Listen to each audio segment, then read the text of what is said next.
Hello, everyone, and welcome to Smashbox TV's podcast number 90. I am your host, Terry Miller, the Disc Golf Guy, back in studio with the man behind the controls, running the show in the Milwaukee studio is Johnny V. It was like 2 days I ran, or two shows. You know, you were there, but kind of not. How did you get by? It was a struggle. No, last week we had UDisc on, and it worked out really well because it was more of a technical kind of thing, and it fit what I needed to do way better than I think you just kind of sitting there yawning and rolling your eyes in the back of your head. I mean, I would have certainly No, you showed wouldn't have. some interest. JavaScript, Yes. C++. There you go. Cobalt, HTML5. Maybe. See, I know what I'm doing. I got an IT degree. That's how I roll. So we are back here, both in Milwaukee. It's going to be somewhat short-lived before we're going to hit the road in a few weeks with some exciting stuff. Of course, we're going to be talking with Steve Dodge of the Disc Golf Pro Tour tonight. We're going to have some hard-hitting questions for him, as we always do. Oh, for sure. I mean, he might be the first guest of ours just to get up and leave, storm off. And for those who are just coming late to the game, Steve Dodge was, in fact, our first guest ever on our Smashbox This is like the TV. fourth time he's been on the show. I don't know. He's going to get like one of those jackets that they give out for Saturday Night Live, for being the host so many times. The 30 host jacket or something. Yeah, or something like that. So, and you come back to gifts. And yes, we actually have new things. I'm going to test out my new microphone that goes up and down with the arm right now. So you guys are seeing this brand new fancy microphone thing arm. That should reduce some of the other noise while I'm doing other real work during the show. It should, yeah. I got things to edit here. If you did real work, that would do that. So hopefully that will work out well. And well, hopefully we get some good feedback as to... We don't get any feedback. Well, I don't want feedback. Yeah, I know. I want some good responses. Feedback's bad when you're talking about microphones. That's a good point. So it should be a really fun time tonight. We got a lot of things to catch up on. There was also some excitement over from the DD camp. I know they were talking about something regarding Pro Worlds and raising some money for the Pro Worlds payouts. We can catch up on some Yuli's picks. There may be an off week in terms of doing them for the next upcoming week because we didn't really connect with Yuli, but we can talk about the results and where we're at on those. And I'm sure we'll have a plethora of other fun things. And we may or may not be checking in with Dana. I know he's got a sick child, so we may check in with him a little bit later. Yeah, he said a little bit later. And who knows? Zoe said she might dial in if she's got some free time. Wow. She's got a bunch of company over at her place, some former world champs and blah, blah, blah. Playing great courses, all that She's stuff. She's such a name dropper. I know. All right. Well, I think we can move right into talking with Steve Dodge. He's always got some updates. Steve has conveniently picked his day for big media and news and releases on Tuesdays. So convenient for when we may have shows, I don't know, on Tuesdays. So I think we can cut over to him and see what he's got going on. All right, let's do that right now. We should have some intro music for him. He's on the show enough. That's true. Welcome to the show, Steve Dodge of the Disc Golf Pro Tour, and formerly of Vibram. Wait a minute. What's going on? Happy days, Terry Miller. It's nice to see you again. Good to be here. You're, of course, over on the East Coast, and there was something in the rumor mill today, and if that's one thing we do at Smashbox is we visit the rumor mill. Often. Sometimes we ignite it. It is correct. I'm stepping down as tour director for the Pro Tour, and I'm going to be playing on the tour. Good call. Yeah. I hear it's going to be so lucrative, it only makes sense for you to do that. I think my pay would be about the same whether I played or was the director. So you're raking it in then, aren't you? Yes. You know what it is? It's this big cash sponsorships that Vibram's given me. That's where my money really comes from. The ones that come every 2 weeks in form. That's the good one. All right. So one of the conversation pieces that was out there today was, in fact, that you will or will not still be part of Vibram. I mean, we know you're taking on this Pro Tour. This has certainly been treated like a full-time job and then some for you in terms of your efforts. Where's the future for you and Vibram and heading up the disc sports division over there? There was an email blast that went out today, and it started some rumors about me leaving Vibram, and I think Mark Twain said the rumors of my demise have been greatly exaggerated. I am still. He said something like that, didn't he? Sure, I'll go with that. He might have said that Samuel Clemens said it. But thanks, Johnny. Anyway, no, I'm still with Vibram. Plan to be with Vibram. We've got some very exciting stuff coming out, and actually today at our weekly R&D meeting, we discussed a couple of very exciting things that'll be coming out at the Vibram Open, June 23rd to 26th. We'll be announcing. I'll just go ahead and say 2 new products, both of which are very exciting. One of which has been a long time coming, and one of which is brand new, and we've needed it for a long time. Rubber backpacks. Uber? Rubber backpacks. Most of your discs are made of rubber. Might as well make the backpack that you're carrying them made out of just like a rubber material. The rubber socks was where we were starting. Okay.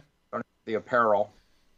I'm gonna go out. We haven't talked about any of this, so I'm gonna go out and say you guys have developed some form of target. I'd say basket, but I'm gonna go a little more generic and just Rubber say target. basket. Hard to hit in. It's what all the pros have been asking for putting. They just bounce right out. You really need to get it in there. Or I actually have in my Gronomics wedge raised garden bed behind me. I actually have our rubber trees growing, and we'll be utilizing these in the coming months for manufacturing. There you go. Perfect. Wow. So it's all about. Are you going to let us know what these new products are yet? Not at all. Tune in right. June 23 to 26, and you'll find out. I promise it'll be very, very exciting. All right. Looking forward to those rubber baskets. All right, maybe I'll tune in. I'm not promising that the tournament is exciting. I'm promising that the announcement is exciting. Okay, we'll go with that. So speaking of sponsors and supporters of the Pro Tour, what did you just mention was behind you, and elaborate for everyone? So Mike Rivard runs the Vision Quest course up in East Bethel. The Minnesota Majestic's going to be played on the Vision Quest course and the Blue Ribbon Pines course. Mike Rivard owns a company called Gronomics. They are providing some beautiful cedar coolers for us to put our water in and things like that out on the course. So if you come to the festival, the Pro Tour Festival and the Pro Tour events, which are held concurrently, you'll be able to see the Gronomics cooler out on the course. And I've got a couple Gronomics wedges, which is what we've got our garden in this year. Can you talk a little bit about the festival? I think that's a lot of people have questions regarding. I mean, everyone knows you're going to put on some great events, but I think what a lot of people are still maybe in the dark about is the festival and the type of activities you're going to have and where it's going to be and what you're doing. Absolutely. And I'll go ahead and say it might be easier to talk about the cedar wedge behind me because I understand it entirely. And it only took about 30 minutes to put together, which was great. No tools.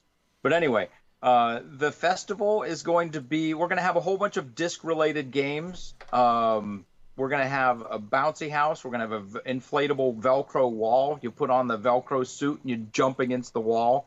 We're going to have an activity tent with full of blue-orange games. We'll have disc dyeing. We'll have face painting. We'll have we'll obviously have a merchandise tent with Dude will be running their tent, and they'll be running our merchandise tent. And basically, you go and you buy some tickets, and then you use those tickets to go play games. And if you do really well at the games, you win more tickets where you can go and turn that in and buy Pro Tour merchandise. So the games that we're talking about, if you've looked at our Pro Tour YouTube page, which I think is, if I've got the numbers right, I think it's capital YEGHR1 and I don't really know what it is. Yeah, capital Y though to start that. I think there's an equal sign in there somewhere. There might be. So, but the games, if you go to our Pro Tour YouTube page, you can see we've got games like Disc Tac-Toe, Build and Destroy, Disc Chinko. So there's a lot of very fun games for people to do with a disc. Basically, if you can throw a disc and knock things over, or throw a disc and get it in a basket, or throw a disc and well, you have to build blocks and then throw discs and knock them over. So just a whole bunch of very fun festival games. So the family can come. if the kids get bored, mom or dad can bring them to the festival and they can stay and be entertained while the other parent goes out on the course, or vice versa. The parents can come play the games and the kids can go out on the course. So it works every which way. Now, what kind of fence will be there so that your kids don't fall into the gorilla? I don't think there's gorillas at the. You don't have Pro Tour. gorillas? Is that too soon? Maybe. No babysitting services, so gorillas aren't injured. So one thing, working at Vibram and doing the Pro Tour, I don't catch news very often. I'm Okay. I'm on Utopias is where I am on the history of Rome, and so other than that, I don't know what you're talking about. Call me when you get to Caesar. It gets real exciting. I'm not going to spoil it for you. Yeah, spoiler alert. If I was I think I'm a Julius Caesar kind of guy. If someone's my enemy, I'm going to forgive them and welcome them into my fold, and then I will assimilate them into my culture. Or one of them will stab you in the back. Just saying. Well, it took about 1.5 to 2 years for that to happen. So. No, some kid fell into a gorilla pit, and they had to shoot the gorilla in order to save the kid, even though Hombre. yeah. Anyway, because the parents weren't quite paying attention, but 4-year-olds will be 4-year-olds, and they're Yeah, this kid got into it. This is at the Cincinnati Zoo yesterday. It was all the rage, and the kid got down there, and the 450-pound chimp or gorilla, whatever, gorilla, silverback, I think it was called. I don't know if it's a silverback or not. I thought that's what they said, but anyway, was literally dragging this four-year-old around, and then after about 10 minutes of this, the zoo officials made the decision to shoot the gorilla. That was really the only safe way to go. So hombre. Your hombre. Yeah. So, So I guess an answer to your question, then yeah, I'd say that's too soon. Okay. okay. Yeah, Well, yes, just too to soon. just to clarify. All right. So yes. So watch your kids, I think is what is the message here that we're leaving you with while at the Pro Yes, Tour. it would absolutely be possible if the kids feel like a Vibram Open champion, they can just jump right in the pond, and then it's right there. Yeah. And there's alligators running around rampant these days in the news. So lots of things. So what else did you guys announce or talk about as the Disc Golf Pro Tour made Tuesday news after such a long weekend? What else was in there? Yeah, so it's funny because we decided to release our press releases on Tuesday because you guys broadcast on Tuesday, and as far as I know, you're the only disc golf media that exists. Pretty much. Yeah, I mean, there's really nobody else but us. Especially those guys that are on the board and not watching us right now. Hey, Bobby Brown. And this is the only medium I know of. I don't know of any. There's no disc golf websites. There's no. No. Yep. Post-produced stuff. There's no post-produced stuff. No other video live. Or Yeah, it's otherwise. really just us. So Yeah. here we are. That's why we do audio and video. Just saying. So I will go ahead and say I mentioned Dischinko, which is like a pachinko disc game where you throw your disc, I throw mine, and then they pachinko down, and first one down wins the prize. But I did steal that game from the Final Round Radio guys. Who, I was with them. You probably haven't seen it yet because it's tape delayed. I don't know how long of a delay it is. That's cute. But they have a little Dischinko game on their wall, and it was very cool and definitely worth stealing. Awesome. Now, you asked me a question.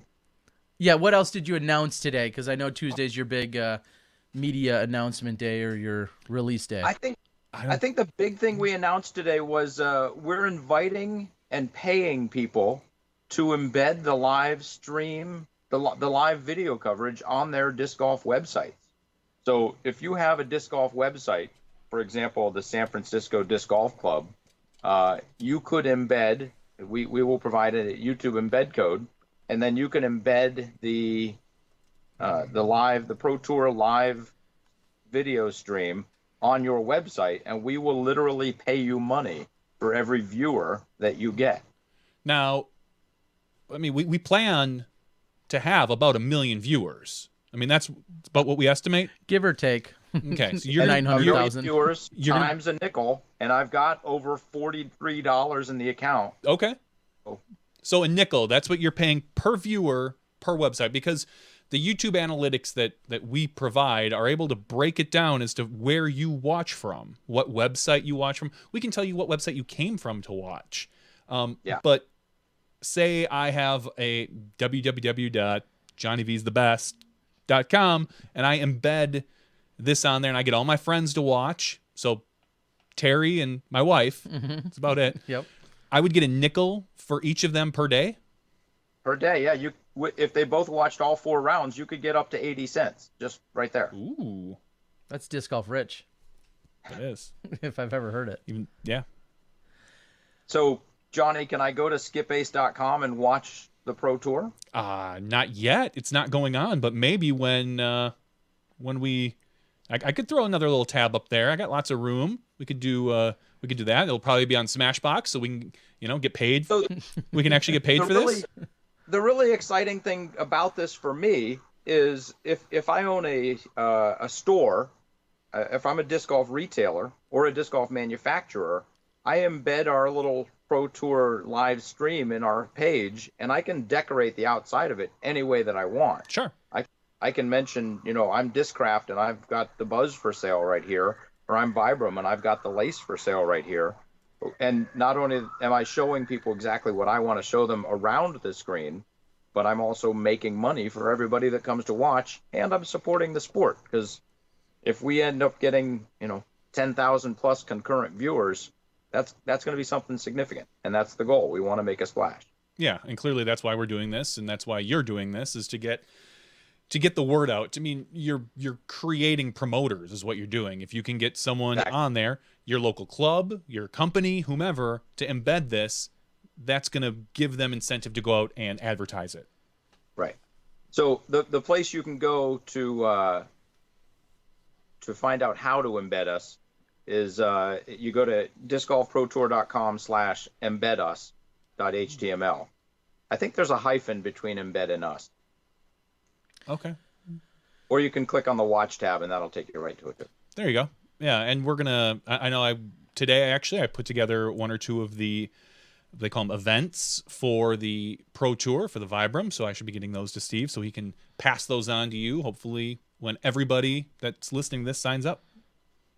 So far we haven't even made the announcement yet. We've released it to the media, and we had 3 people sign up today in the first couple of hours. Wow, which is really exciting. And I now that we talk about it, I realize VibramDiscGolf.com should sign up, and we'll go ahead and put it on there too. So you can always go to the VibramDiscGolf.com and watch the Pro Tour as well. Yeah, and I didn't think about it, but of course it'll be on Smashbox.tv.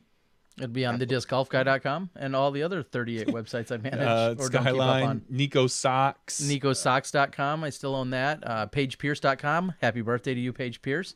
You just became a portal. So all these other websites that I help administer.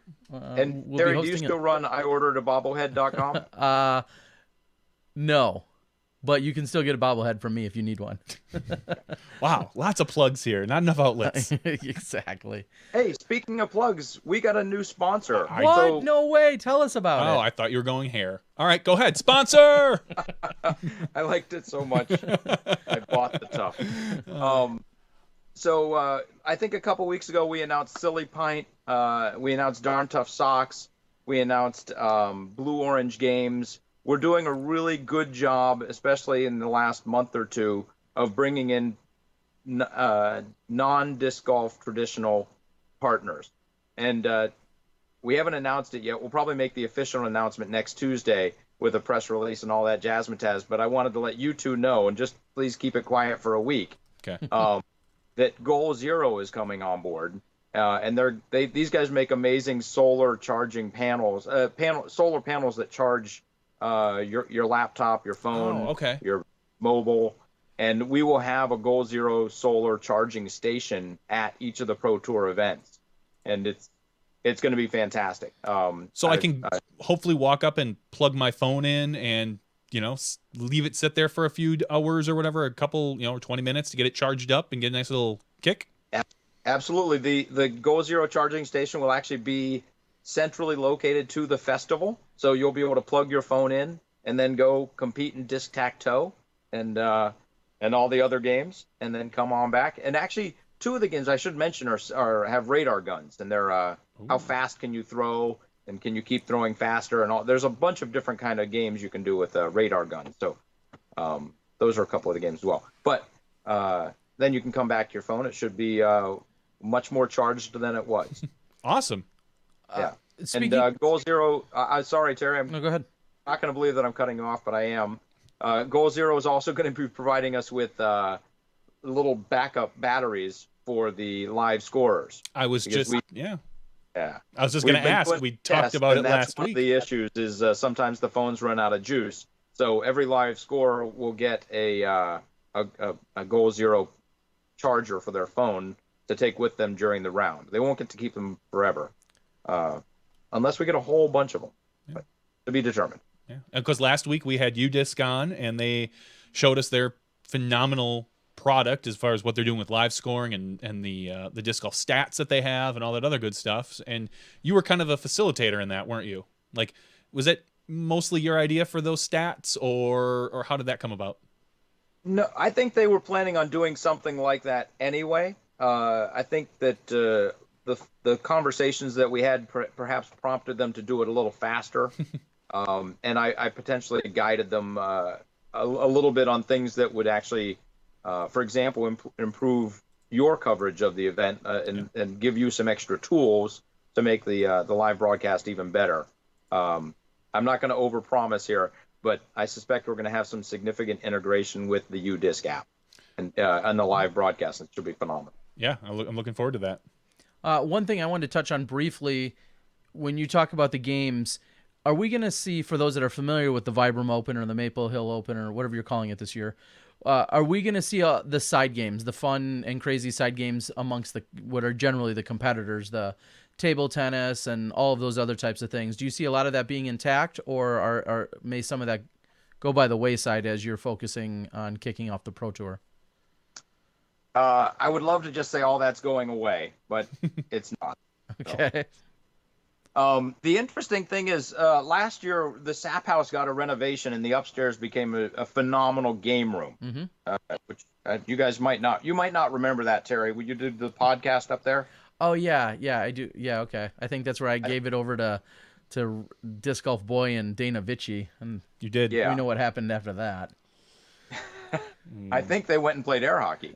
So anyway, we've got a phenomenal game room, and one of the nights we have a game night where you go and compete in all the different games up there. We'll still have absolutely the putting contest, accuracy contest. We'll have the long drive contest. Table Talk is on board, and when I showed them the Pro Tour website and the fact that we're planning on really blowing this up, and we want to bring in families and spectators more than we ever have before, there's a chance that Table Talk's going to step up and do a little bit more. They might even come out and have a presence at the event, which would be phenomenal. In the past, they've just said, here's your 2 or 3 pies that they give us, and go have fun eating them as quickly as you can. And this year they're recognizing this thing's blowing up quite a bit. We may want to step it up. So that was a pretty fun conversation we had. So we'll definitely have Table Talk.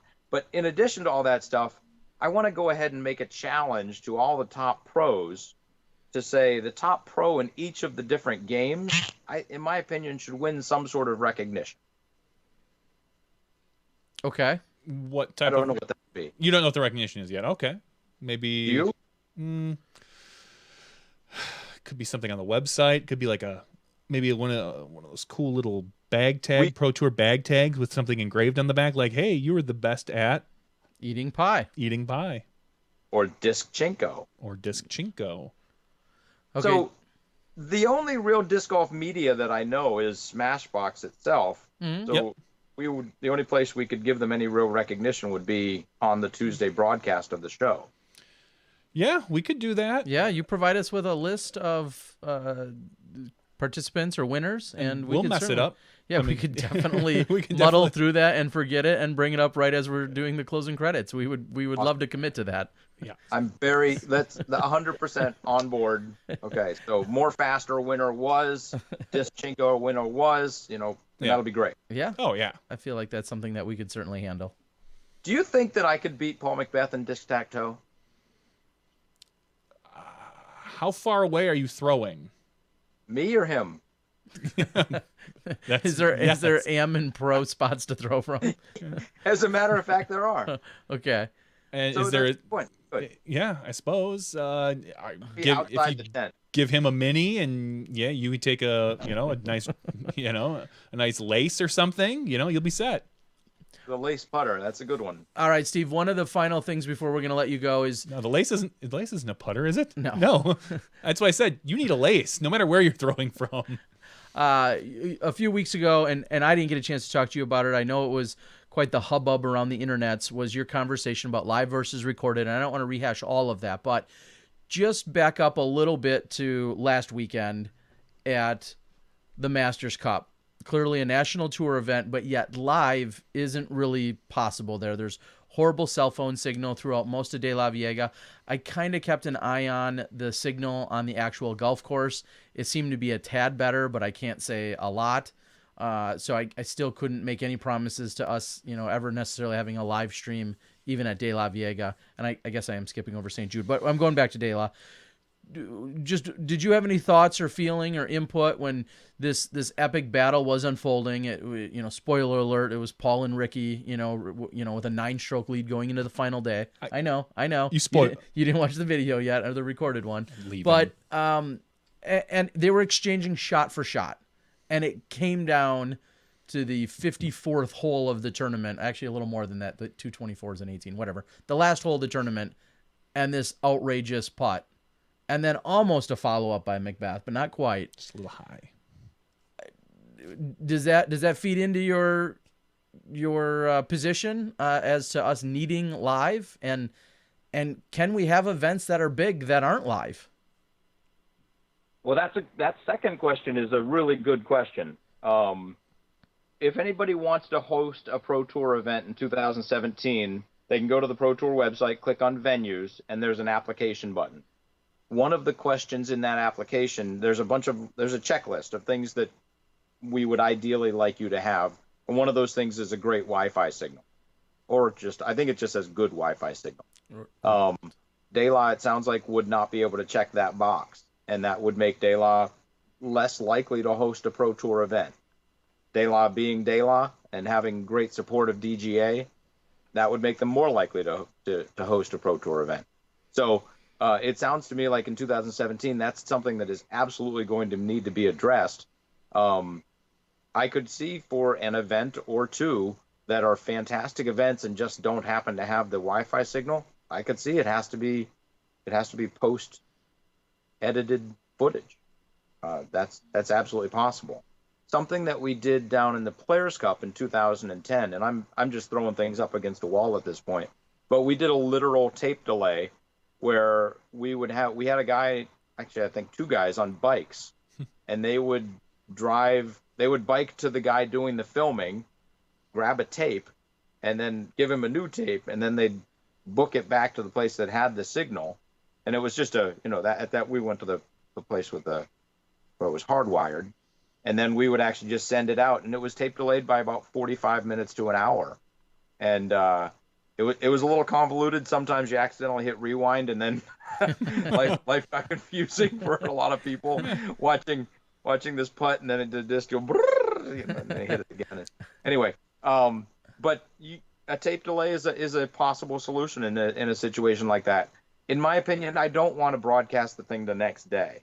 I personally would like to have it come out that same day, and I could see a 1-hour delay being a valid way of doing it. Sure. Okay. All right. Well, it was a intro, and I guess we could say the exact same stuff. All of that, you could really just transition into the very next weekend, which was the St. Jude. Ricky made a putt on the final hole to win it, so a little deja vu there. But Ricky wins it, and there again, no signal, very little signal. Huge props to Marty Gregoire, eating a little of his the little bandwidth he could get out there with the PDGA and doing a live Facebook viewing out there. However, again, almost no signal at that location, and a lot of people were hounding us, asking us why we weren't there, and so on and so forth. And it was really the exact same reason, just a lack of signal. So yeah, that's something that's and to clarify, it's cellular signal that we're ultimately worried about, not necessarily Wi-Fi signal, but cellular signal to the major providers in T-Mobile, Verizon, and AT&T. So that's what our number one concern is. When people ask us, can something be live or will it? The first thing we say is, well, we need to know how the signal is for any or all 3 of those providers in that area. So just to clarify. just to touch on that point a little bit, the 2017 schedule is actually being determined right now. We can't nail anything down until after we have one or two events under our belt and we know that this model is going to work, and then we can promise that this model will be around in 17. We want people to come to the festival. We want people to watch online, presuming we get the support by those two things, and we will be providing good products. So there's going to be reason to watch, and there's going to be reason to come and bring your family and your friends who maybe don't know a lot about disc golf and want to see what does it look like to throw a disc 480 feet over a pond and then go and compete with their friends in some disc games. So, but we're going to be building a good product for people to come and watch. But the 2017 schedule is being developed right now. We're working very closely with UC of the World Tour. We're working closely with the PDGA and all of the pro majors. So there's a lot of different considerations being put into place. And I think we're going to have an amazingly well-coordinated geographical tour across the United States. And yeah, I'm really excited about the way everything's falling into place and the way people are all working together. Well, in talking with our friends over at DD today, we kind of rewound just a little bit to talk about the glass blown.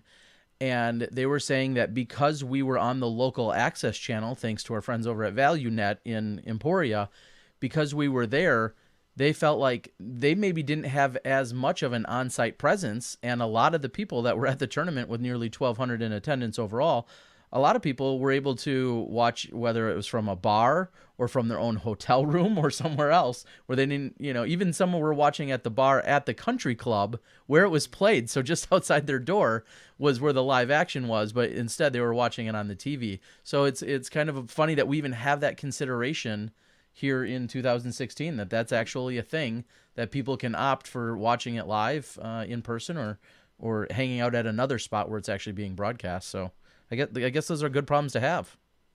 They definitely are, and the NFL had those blackout rules, and maybe we'll have to do that if the venue itself is not sold out, nobody gets to watch in the town. We take away everyone's cell phone. Yeah, we'll take away everyone's cell phone, right, so they can't sit and watch it like Val Jenkins watching from poolside at the Memorial this year, when across the street, or just down the road, her husband was playing. So yeah, we may have to do some of that.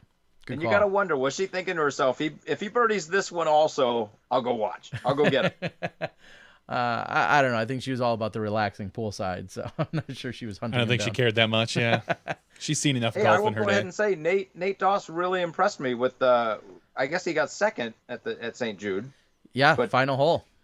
He did, in my opinion, he did a great job. It seems like he hasn't been in those top couple of spots for a while. I was happy to see him up there. Yeah, well, much like Macbeth, he's washed up. Ouch. No, yeah, I think you're going to see Nate in the next couple weeks start to turn it on again. I mean, he's been out of the tour, but once he gets back in the swing of the tour, most of that rust will probably shake off when he's back. Right. Getting into a regular habit, and maybe focusing a little less on bevel and a little more on golf. I think you're going to see him. I mean, he's still a top 5 player in the world, so I don't know how much higher you can get. No, I mean, obviously he was right there on the leader card at the final day of Masters Cup, and then right there leading out at the St. Jude event, and there was a 4-way tie. At one point, there was a 4-way tie for first place as Nico was teeing off on the 18th hole. Mm-hmm. He doubled it, and then there was a 3-way tie coming down the stretch, and Jared Roan and Doss falling off by a stroke, and Ricky ultimately taking it. I mean, that's as good an action as you could ask for. And I'm going to have a Nate Doss announcement a little later in the show here, so good stuff. So I'll go ahead and close on this, I promise. The Jared Roan did a great job getting second, and he actually moved up 10 spots in the power rankings for the Pro Tour power rankings, which is the single biggest jump we've ever seen. So kudos to Jared, and if you want to check out the power rankings, go ahead. Those are the only power rankings I know of. So yeah, I have not heard of any other rankings anywhere else. And if you have one good weekend, you can apparently move up 10 spots. So I like how those... I look forward to playing and jumping up more spots. It becomes -8 with a good result. Yeah. All right, Steve. Well, we appreciate the insight. Everyone is getting more and more excited as the Pro Tour is coming upon us. I know with that comes more work and effort on our part, so we're getting geared up, and we know that it's just going to be awesome. Everyone's excited. Anything Thank else? you, guys. All right. Have a great night. Thanks for joining us, and we'll look forward to your release next Tuesday, and I'm sure we'll talk about whatever you got going on. 3 weeks? 3 weeks. No, that's a West Side? Put that on, Johnny. That's a W for watch. Oh, Watch. Oh, yeah. Oh, I thought it was like 3 weeks until Vibram. We're close. West Side? It is 3 weeks for Vibram, A 3. but watch. All right, if you get shanked now from some gang member in Boston, I know why. Oh Lord! All right, right. we're cutting that It's off. tough to beat We're- that. it's- We're out of here. Oh, Hey-o. nice. All right, Steve Dodge, of course, he's got a lot of different titles, including he never lets me forget. He's TD of the year. That's one of his many titles, but and deservedly so. He's obviously doing big things with the Pro Tour, and still doing his thing at Vibram. I always think every year I think he's the best TD at Vibram. Yeah, usually one of the top TDs over there. So excited. I'm going to lead right into, I know we just kind of talked about Nate Doss. One of the things that's personally exciting for me and should be exciting, I think, a little bit for the area. Just last night, or earlier today, I confirmed with Nate and Val, they are traveling from Seaside, California, all the way. They stopped in Nebraska today. They were going to stop there, and they have some friends who either run or own a brewery. They were going to get a tour and some behind-the-scenes action at a brewery, and then they were going to continue on their way, hit Des Moines tonight, and then make the rest of their journey to right here to Milwaukee, Wisconsin. Ooh. And the pleasure, we're going to get together, go out tomorrow night, and then on Thursday morning, Nate is going to be taking Val to the airport, to the Milwaukee airport, bright and early. And shortly after that, Nate and me and a couple others are going to pack things up, and we're heading to northern Wisconsin, where I'm the team captain for the Midwest Team Invitational, or the Sandy Point Team Invitational. And Nate is going to be an outside ringer, I guess we'd call it, and going to be joining my team for the team tournament. Which, Is he going to cover one of the AM spots, or we're going to see where he fits. He's never played up there, so True. I mean, it might be advantageous to put him there. Yeah, so we're going to see where he fits in, depending on his last ratings update. Maybe this is awkward, but what, you just like brushed off Val? Like, sorry, I know you're a world champ and all, but We've got Becky Webster, and she's awesome. Yes, I know. Actually, in all actuality, a few years ago, I'd reached out to them, and they had talked about the idea of getting up to Sandy Point. For those of you who don't know, Sandy Point Resort and Disc Golf Ranch in northern Wisconsin. It's about 4.5-5 hours from here About that. in Milwaukee, just west of Minocqua, a tiny little town, and Eagle River in that area, Rhinelander. It's an amazing resort, privately owned by Mike and Michelle Cousins, and they own it. I think it's close to 40 acres. They have 7 or 8 or so cabins. They started with 9 holes, then 18, and now have a 27-hole layout on their own property. 24 permanent, correct? 24 or 25 permanent holes, and then there's 2 holes down by the lake, which aren't necessarily in play during peak summer season because they're right on the beach. And they host a team invitational event along with also an event, a singles event on Labor Day, but on Memorial Day weekend time frame, they've now been hosting this team invitational for a number of years. And my team, the Alliance, actually had the fortunate honor, somehow we pulled off the victory last year, which was really exciting, as I've been with a number of teams throughout the years, and it worked out this year that Nate could join us. So can I go up and play against Nate for a spot on your team? Yes, you could. Challenge him? All right, Nate, hole 1, let's go. I would let him play against you blind. No, if there's one, I'll say this, and not that I could ever beat Nate, but if there's one course that anybody can do well on and perform there, it's that particular course, because it is a relatively, we'll say, short and very tightly wooded. So being off just a little bit can really hurt you. But there's not a lot tricky about that course. It's a lot about putting. You need to get within, like most disc golf courses, 30 feet. and sink your putt. Yeah, so it's match play. Just like you see the Southwest Team Invitational that's held out in San Diego at Morley Field. There's 12 competitors on a team. There's 5 open players, 3 advanced players, 2 Masters age players, 1 Grandmaster, and 1 woman. And for the last few years, I've had Becky and Jared both come over from Winona area. And they've both had phenomenal records and been great. So when talking to Nate about having him join the team, it actually kind of worked out great that Val, the whole reason why Val's flying out is because she's going to perform some bridesmaids duties. I don't recall if she's maid of honor. She might be even maid of honor. So she's doing that this weekend, which Nate didn't necessarily need to be part of. So that worked out really well. So Nate has never been to Sandy Point Resort. We know the likes of Steve Rico and others have been up there before in playing this event, but Nate himself has not. So I'm sure he's going to have a good time. It's a really great course. Yeah, so a good course and a lot of fun. So we're super excited about it and looking forward to a long weekend up there. And as a gentleman who's competed up there, I don't know if he took home any titles that year or not. Maybe he did the 1 or 2 times he was up there. Dana Vici, welcome to the show.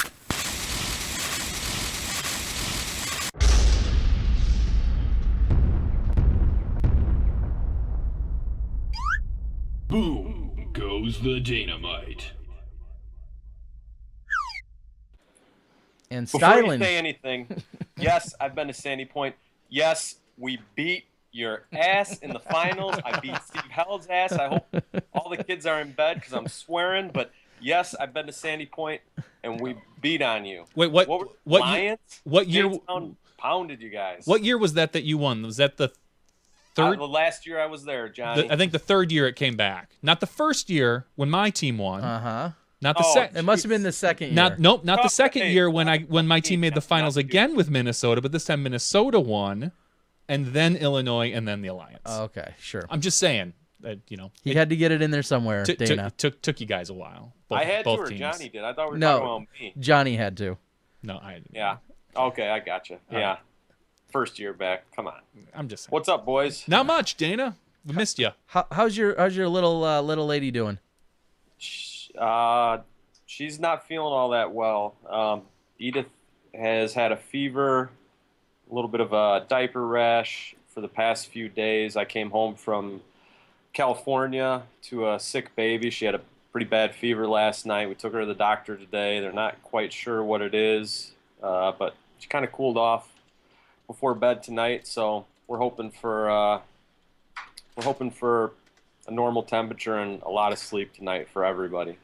Yeah. So sick kids are never fun. Oh, they're miserable. It's so sad. But the one, I don't even want to say good thing, but she's cuddling a lot. So we're doing a lot of cuddling, and it makes for good pictures. I think that's helping. So it does. So Dana, you made yourself a little West Coast swing, not quite as long of one as I know you would have hoped for, but you were out there with St. Jude. You were out there for the event. You were out there trying to take on a new position. I think you were on-site reporter, working out the live Facebook, which I got to take a little bit in. Tell us about your experience. Yeah, when I went back out for the second annual St. Jude event, it was a lot of fun, and as you mentioned, I did go Facebook Live trying to drum up some more eyes on the event, and it was such the place is you were there last year. It's just such a great place to play disc golf and to hang out. So wanted to shed a little light on the event and try to ring in some more donations. But it was a great weekend. Now, I guess the term that's been thrown around is sophomore slump. There wasn't quite as much money raised. There wasn't quite the caliber of players there that maybe were there the year before. Of course, there were still a ton of really good players, but there was a few more amateurs than even pros, and even some of our top pros had sat out. There ultimately was only one in the women's division in Val. What were some of the things that were maybe attributed to that, and how can they get addressed so we can get on track with this great effort? Oh boy, I'd say there's probably a couple different things that attributed to the slightly lower attendance.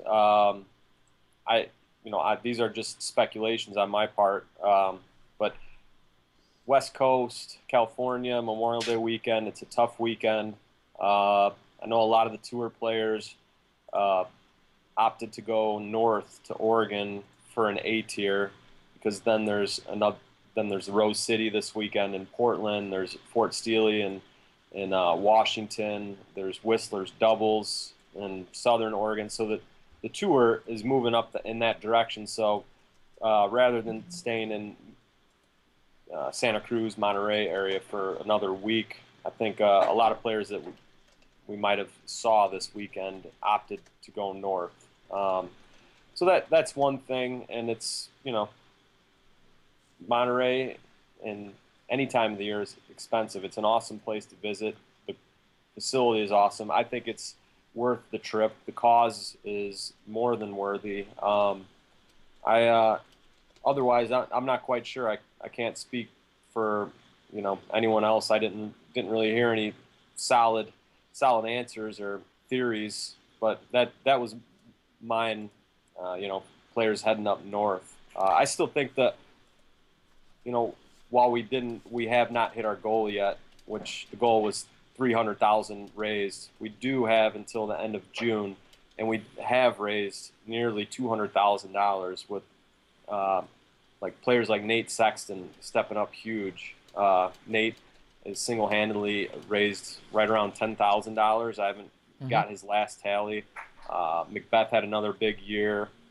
Brian Graham, I think, was in the top 3 money raised, but a lot of people raised a lot of money, a lot of good. I can tell you, it was nothing but good vibes out there in Seaside, minus maybe a couple grumblings about a pin placement. You guys may have caught. That was about the only negative thing, and I hardly consider that a negative thing. There's always going to be speculation on whether or not a hole is good or bad. Or how much did I recall the course from last year, and I know UC wasn't as hands-on and really not even hands-on at all this year as opposed to last year. How much of at least the pro side course was mimicked this year from last year?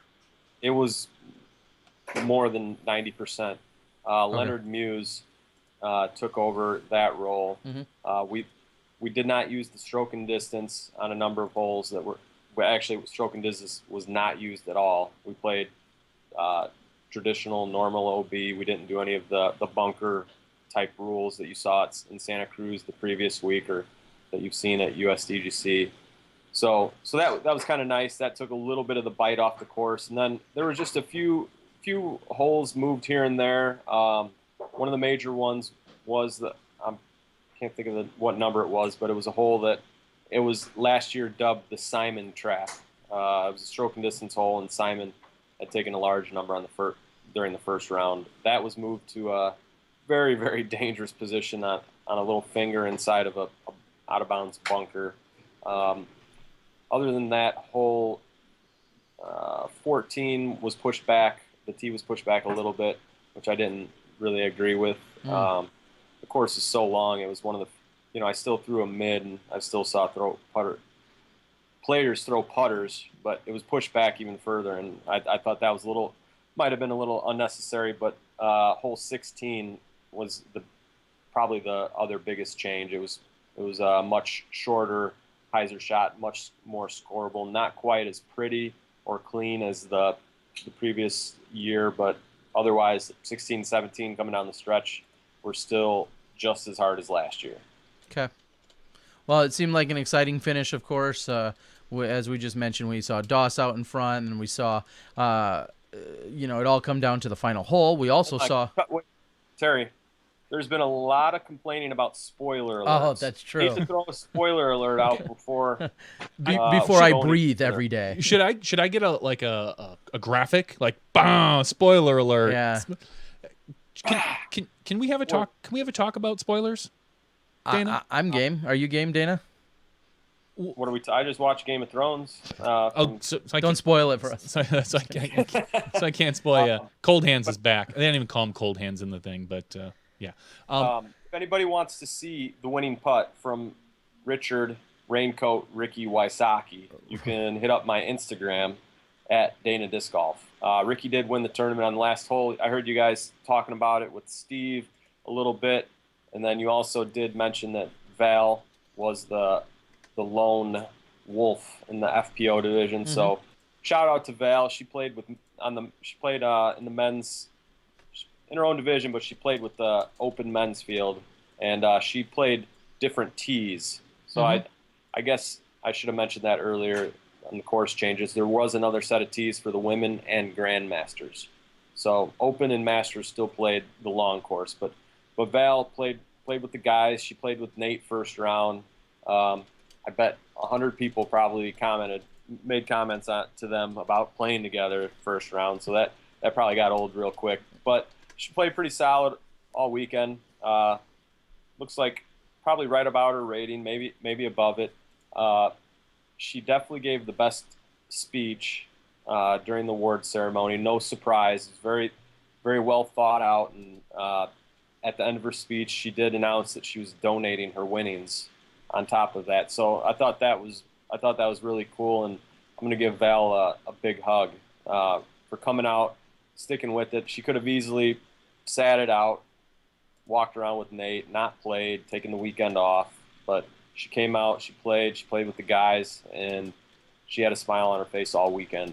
And so big hug to Val. Hopefully they're enjoying their. They're in Nebraska, you said? Yeah, they were.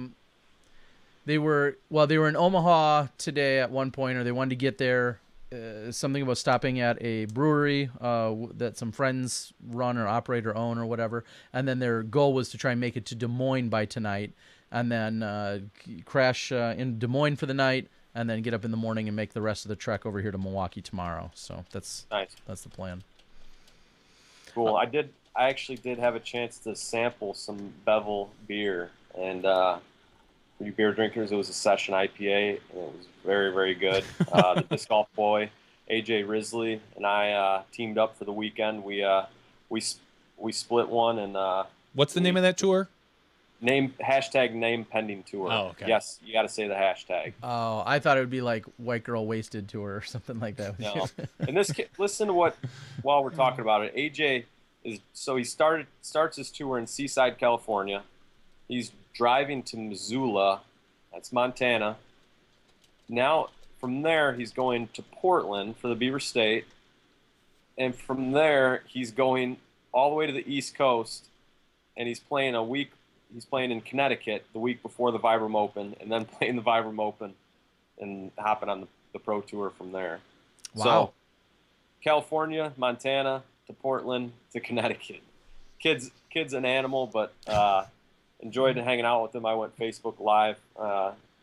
You guys could watch him throw rocks at his disc. Oh, I did. saw that when he was climbing up a tree, and I heard it's got more views than Terry's final round of Masters Cup. Yeah, it should, because what we put out was crap. So Wow. harsh. anyway, I watched it today. It was pretty quality stuff. I enjoyed it. well, thank you. Let's go right into that. There's a couple of hot topics, but let's get into the world of spoilers. You're someone who plays in events. Obviously, you're a top level player. You're a top level viewer of YouTube's, and let's talk about spoilers. I received. I'm going to just put it right out there on record. I received criticism because that video that you just alluded to. In there on hole 14, today's birthday girl, Paige Pierce, comes up where there's a backup on hole 14. She approaches. I said, "Hey, would you like to talk for a minute?" She says, "Sure." We get our friend Nicoletta to hold the camera kind of straight. And I interview Paige. We're at that point, actually, as Johnny V pointed out. Yeah. I said, "Oh, how'd it go out there today? You took second?" And she said, "Yep." And I asked her how her play was. She said not that good. And we moved on and we talked about Ricky. I received criticism because people said that I then spoiled the women's outcome on my video that released on Thursday. Mind you, they were whining that it came out Thursday as opposed to Monday or Tuesday, but it came out Thursday, and on hole 14 it referenced where Paige didn't win, but I got blasted from, I'll say, a handful. And I know I certainly can't feed to the minorities, but a handful of people. How do you feel about that, Well, Dana? as I pointed out, you didn't even spoil who won. Technically, I didn't. You Thank spoiled who didn't win. Yes. Dana, do you... What's the rule? I think that this person or these people that are, if you don't want to know anything, if you're holding out for a TV show, for whatever, stay off social media, stay off anything that might tip it off, because odds are it's going to happen. So Yeah. Whether it's on hidden in your final round of the Masters Cup video or an Instagram post or whatever. It's just like when you run a tournament, you expect, if you're going over the course rules, you expect the worst thing to happen. Like, Sure. you got to take care of it. Same thing goes. You unplug your phone and you wait till you get that email that says Central Coast uploaded the final round, or Prodigy or whoever was filming the women's final card, and then you watch it. So should he have watched your video without the sound? Would that have, That's an option, but I mean, let's be real here. If people are going to complain about spoilers, as you said, you have to stay off social media. Is there a time? Is it 1 week? Is it? I mean, I said last week, for live events, I think you have about 10 hours, 8 to 10 hours. You have until like the next day, and then after that, I'm sorry, I personally don't care if you haven't watched it. It's a sporting event. They happen every day. It's not like it's a scripted thing. Especially since Terry took forever to get the video out. It was like if they watched it on Thursday or Friday. Thursday. Okay, so I mean the event. Yeah, I feel bad that someone really was trying to watch it and not know what happened and all that. Sorry about that. But yeah, that's too bad for them. Okay. Well, what is funny about it too, and there's a little irony in the sense that the TD himself, Braden Coolidge, had actually, that was one of his requests for the final round video, is he wanted these kind of one-off candid interviews with random other players, whether it was players within the group or when, Paige had walked up. That was exactly what he wanted. Mm-hmm. I mean, exactly. It was laid out within the contract that we're looking for, in-round interviews. Paige walked up, as she said, she just got done eating. She was there excited to see a couple of her friends battling it out. And I interviewed her. Like, I never at any point did I think, oh my gosh, I better not ask you how you did, because somebody might be watching this in a few days. Yeah. And doesn't want, it would never, and given the chance to do it all over again, I would have asked her the exact same question. I'm sorry. So if that sounds like an unapology, it is, because I would have done it the exact same way again. That's not my concern. Nope. Is that. So it's funny, the world we live in, we want everything so quickly. But then when it's up, quickly, and then somebody else sees it or references something else, and the same could be said of the Ricky putt. Lots of people talked about that, and we were criticized for even putting out a version of it after we saw 4 or 5 different versions. Are you talking about my video of Ricky's winning putt? No. I'm sorry. I'm still talking about Masters Cup. Yeah, but the same could be said about yours. Like, I was laughing as I was doing it. I was holding my phone, and I wonder who's gonna yell at me for spoiling their. And a lot of those, some of them you did, some of you, a lot of them didn't even say that Ricky won. They just showed Ricky's final putt. Yeah. So it's funny how that all unfolds, and people. It's just another thing that we're, disc golf. We're still young. That's Media side is real. It's in its infancy. Like, it's still not a disc golf thing.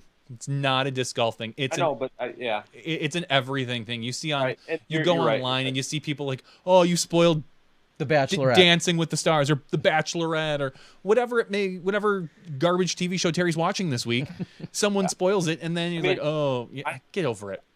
I know when I get on Facebook on Sunday night or whatever after Game of Thrones or after whatever show is on, that there's going to be tons of posts about it. And Yep. I take that risk of ruining, if I haven't watched it. So, I mean, people should know. And, it's unfortunate this person was, waiting to find out who won the women's side, and Terry ruined it for him. But don't expect a Christmas gift. Yeah, I guess not. That's okay. I wonder. Yeah, don't expect them to subscribe on Patreon or whatever. Yeah.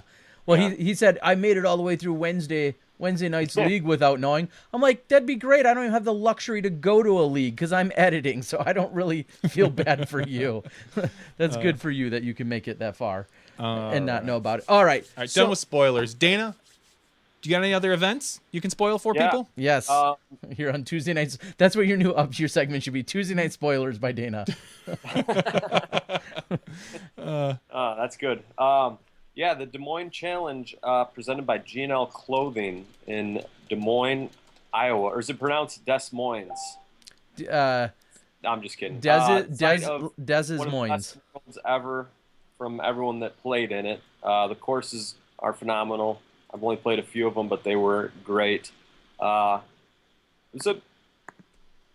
was 41 open players. How many 1,000 rated players at this A-tier event in Des Moines, Iowa, do you think there were? Did Chris Sprague play Masters or Open? Probably Masters. I think he's Sprague. It's been a few years since Sprague was 1,000 rated. Okay. Yes. Okay. Yes. So he's subbed. So I'm gonna say. Okay. I'm gonna say one. Did the Masters division have more 1,000 rated players or the Open? The Masters might have. I'm gonna say there was one in Open. No. Wait. Well, really, I was gonna say I know Alex Geisinger was there. He's the only person I know. He went to battle with Mitch Privet, and Zacharias Johnson was there. Yeah, so Alex Geisinger would be my one guess, and he's, what, 10-19-ish? 10-12, 10-19, 10-25? Alex is at 10-18 right now, and he came out with the early lead shooting 10-41. Or no, actually, he didn't have it. He was one stroke off the lead from Zacharias Johnson, hot off his A-tier win at the Madisonville Open. Okay. But Geisinger, judging by his social media posts, did not have a good second or third round. He said he was posted on Facebook during his round about how he was getting unlucky and rollaways and blah blah blah. He shot a 946 rated round. Probably not even going to count on his rating. So it was probably a combination of bad luck and him getting worked to death.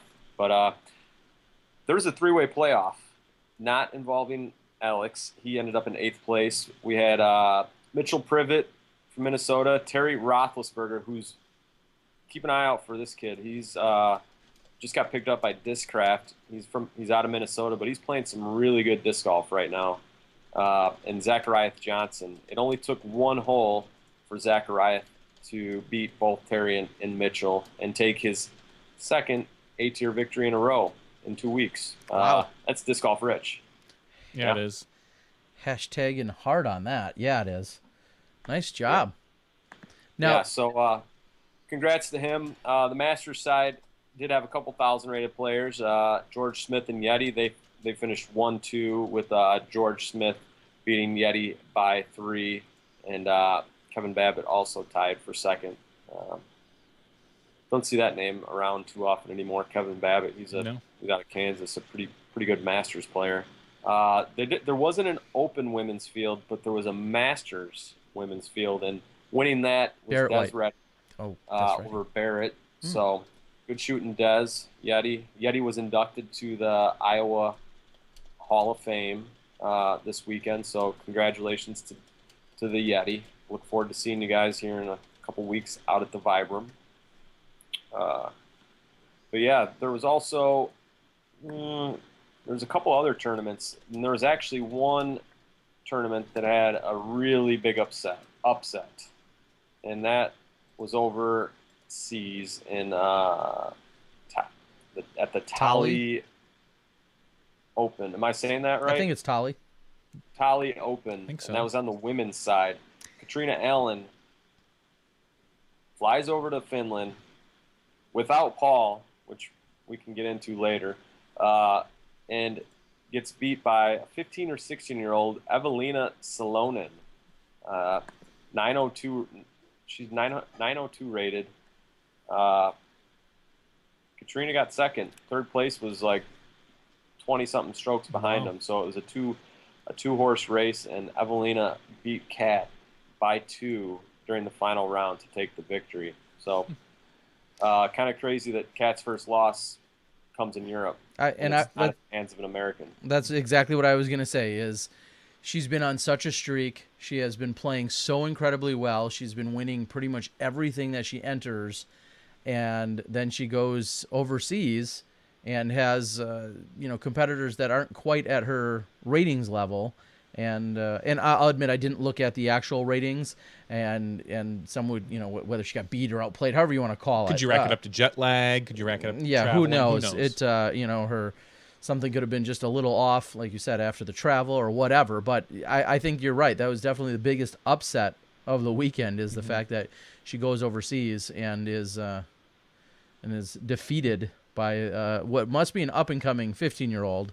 Yeah, 15 or 16 I saw. I believe I heard 15 as well, but just the fact that, she was able to put the weekend together that she did, and then I can't is it like the Milwaukee Bucks who finally stopped Golden State this year and gave them their first loss earlier in the year. Didn't really see that one coming. And congrats. I mean, certainly it's been a great play all year by Kat, and I'm sure she'll continue it. And congrats to the young gun that put a pretty significant victory onto her mantelpiece with that. Yeah, and she went out there for the World Tour coming up this weekend. Well, yeah, Kat and Paul both dropped out of St. Jude kind of late in the game and decided to go to Europe to play this event and the upcoming World Tour at Paul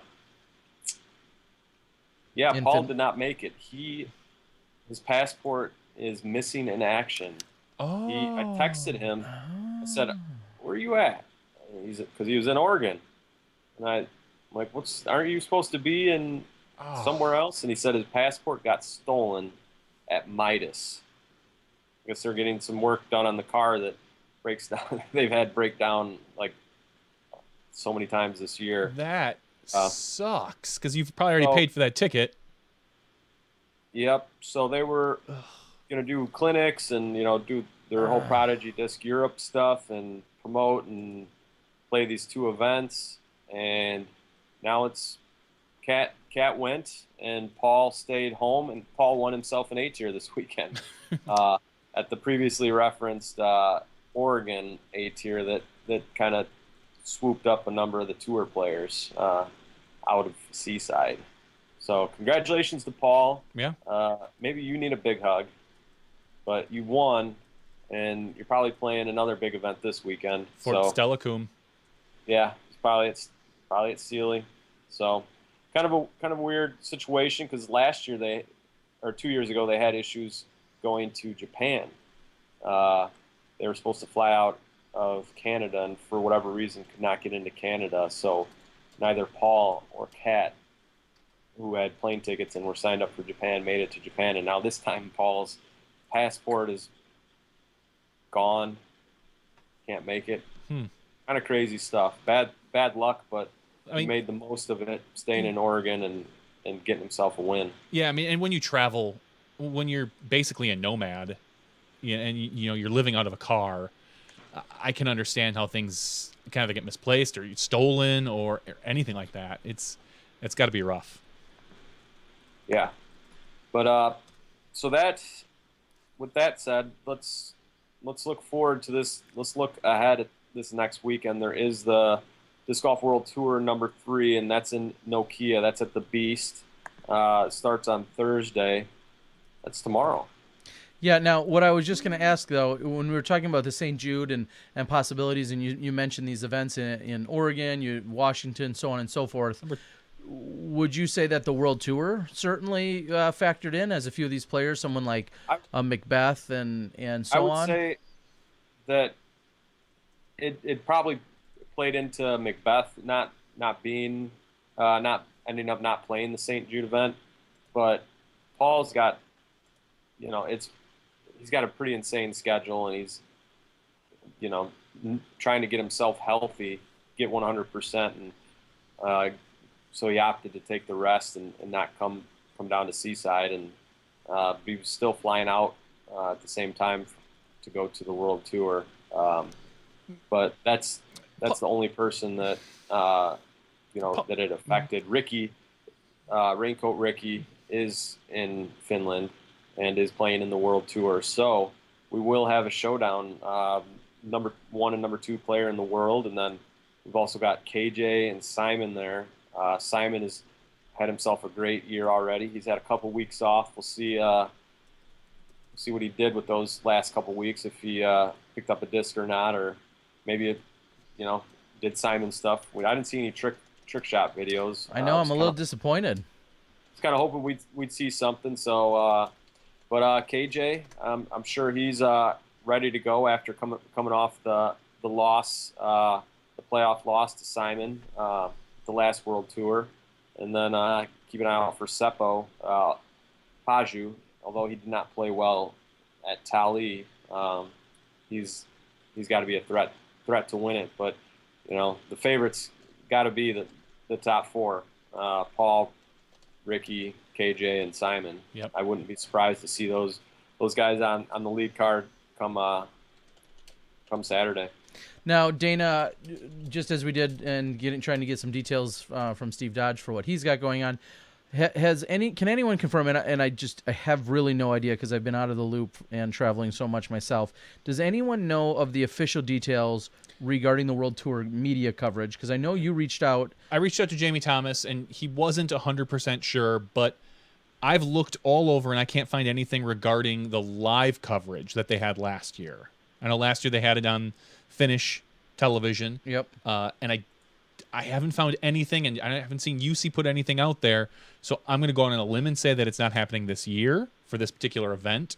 But I know they're going to have edited coverage. They're going to do it very similar to what they did for the World Tour stop number 2. Okay. I'm actually on their site right now. I see it looks like just today they put up a preview, some kind of a preview. It says preview with videos. So I'll have to go out there and take a look. There's some course photos.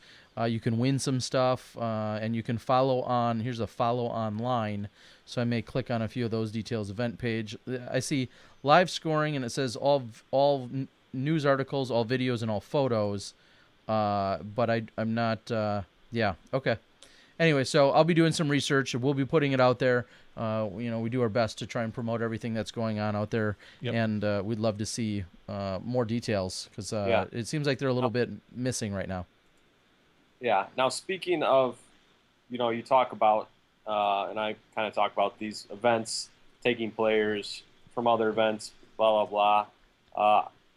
I did like to hear from Steve Dodge with you guys earlier that he said that they're working with the PDGA, they're working with UC, and that scheduling should be a little bit better all around for everyone next year. That seems to be that's a good sign, I would say, that everyone's looking.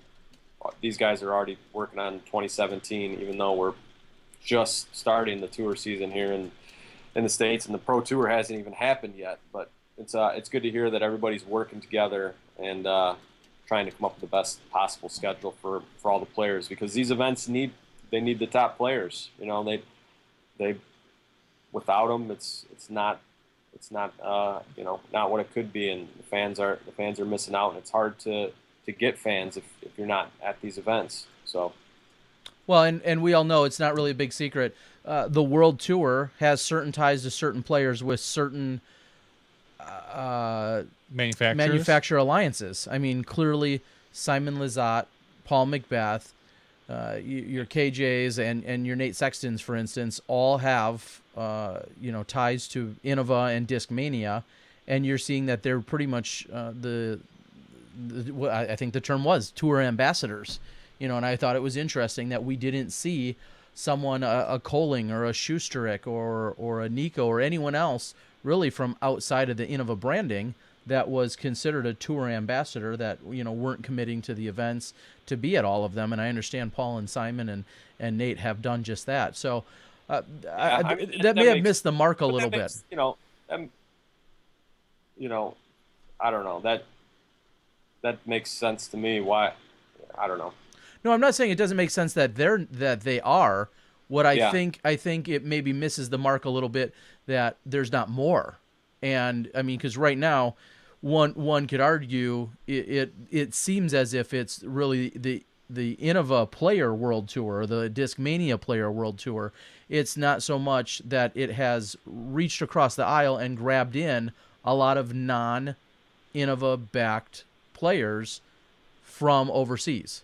And this European Open is the first taste of that. But even that, how many of our competitors are going to be over there for this weekend?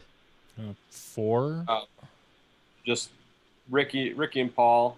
I guess Simon, but Simon, So really, I mean, we're talking about Katrina on the, who's playing men, of course, in the Open division, I should say. Let me clarify. She's playing in the Open division, is sponsored by Prodigy. Ricky, who's a Latitude guy. I was going to say Trilogy, a Latitude guy.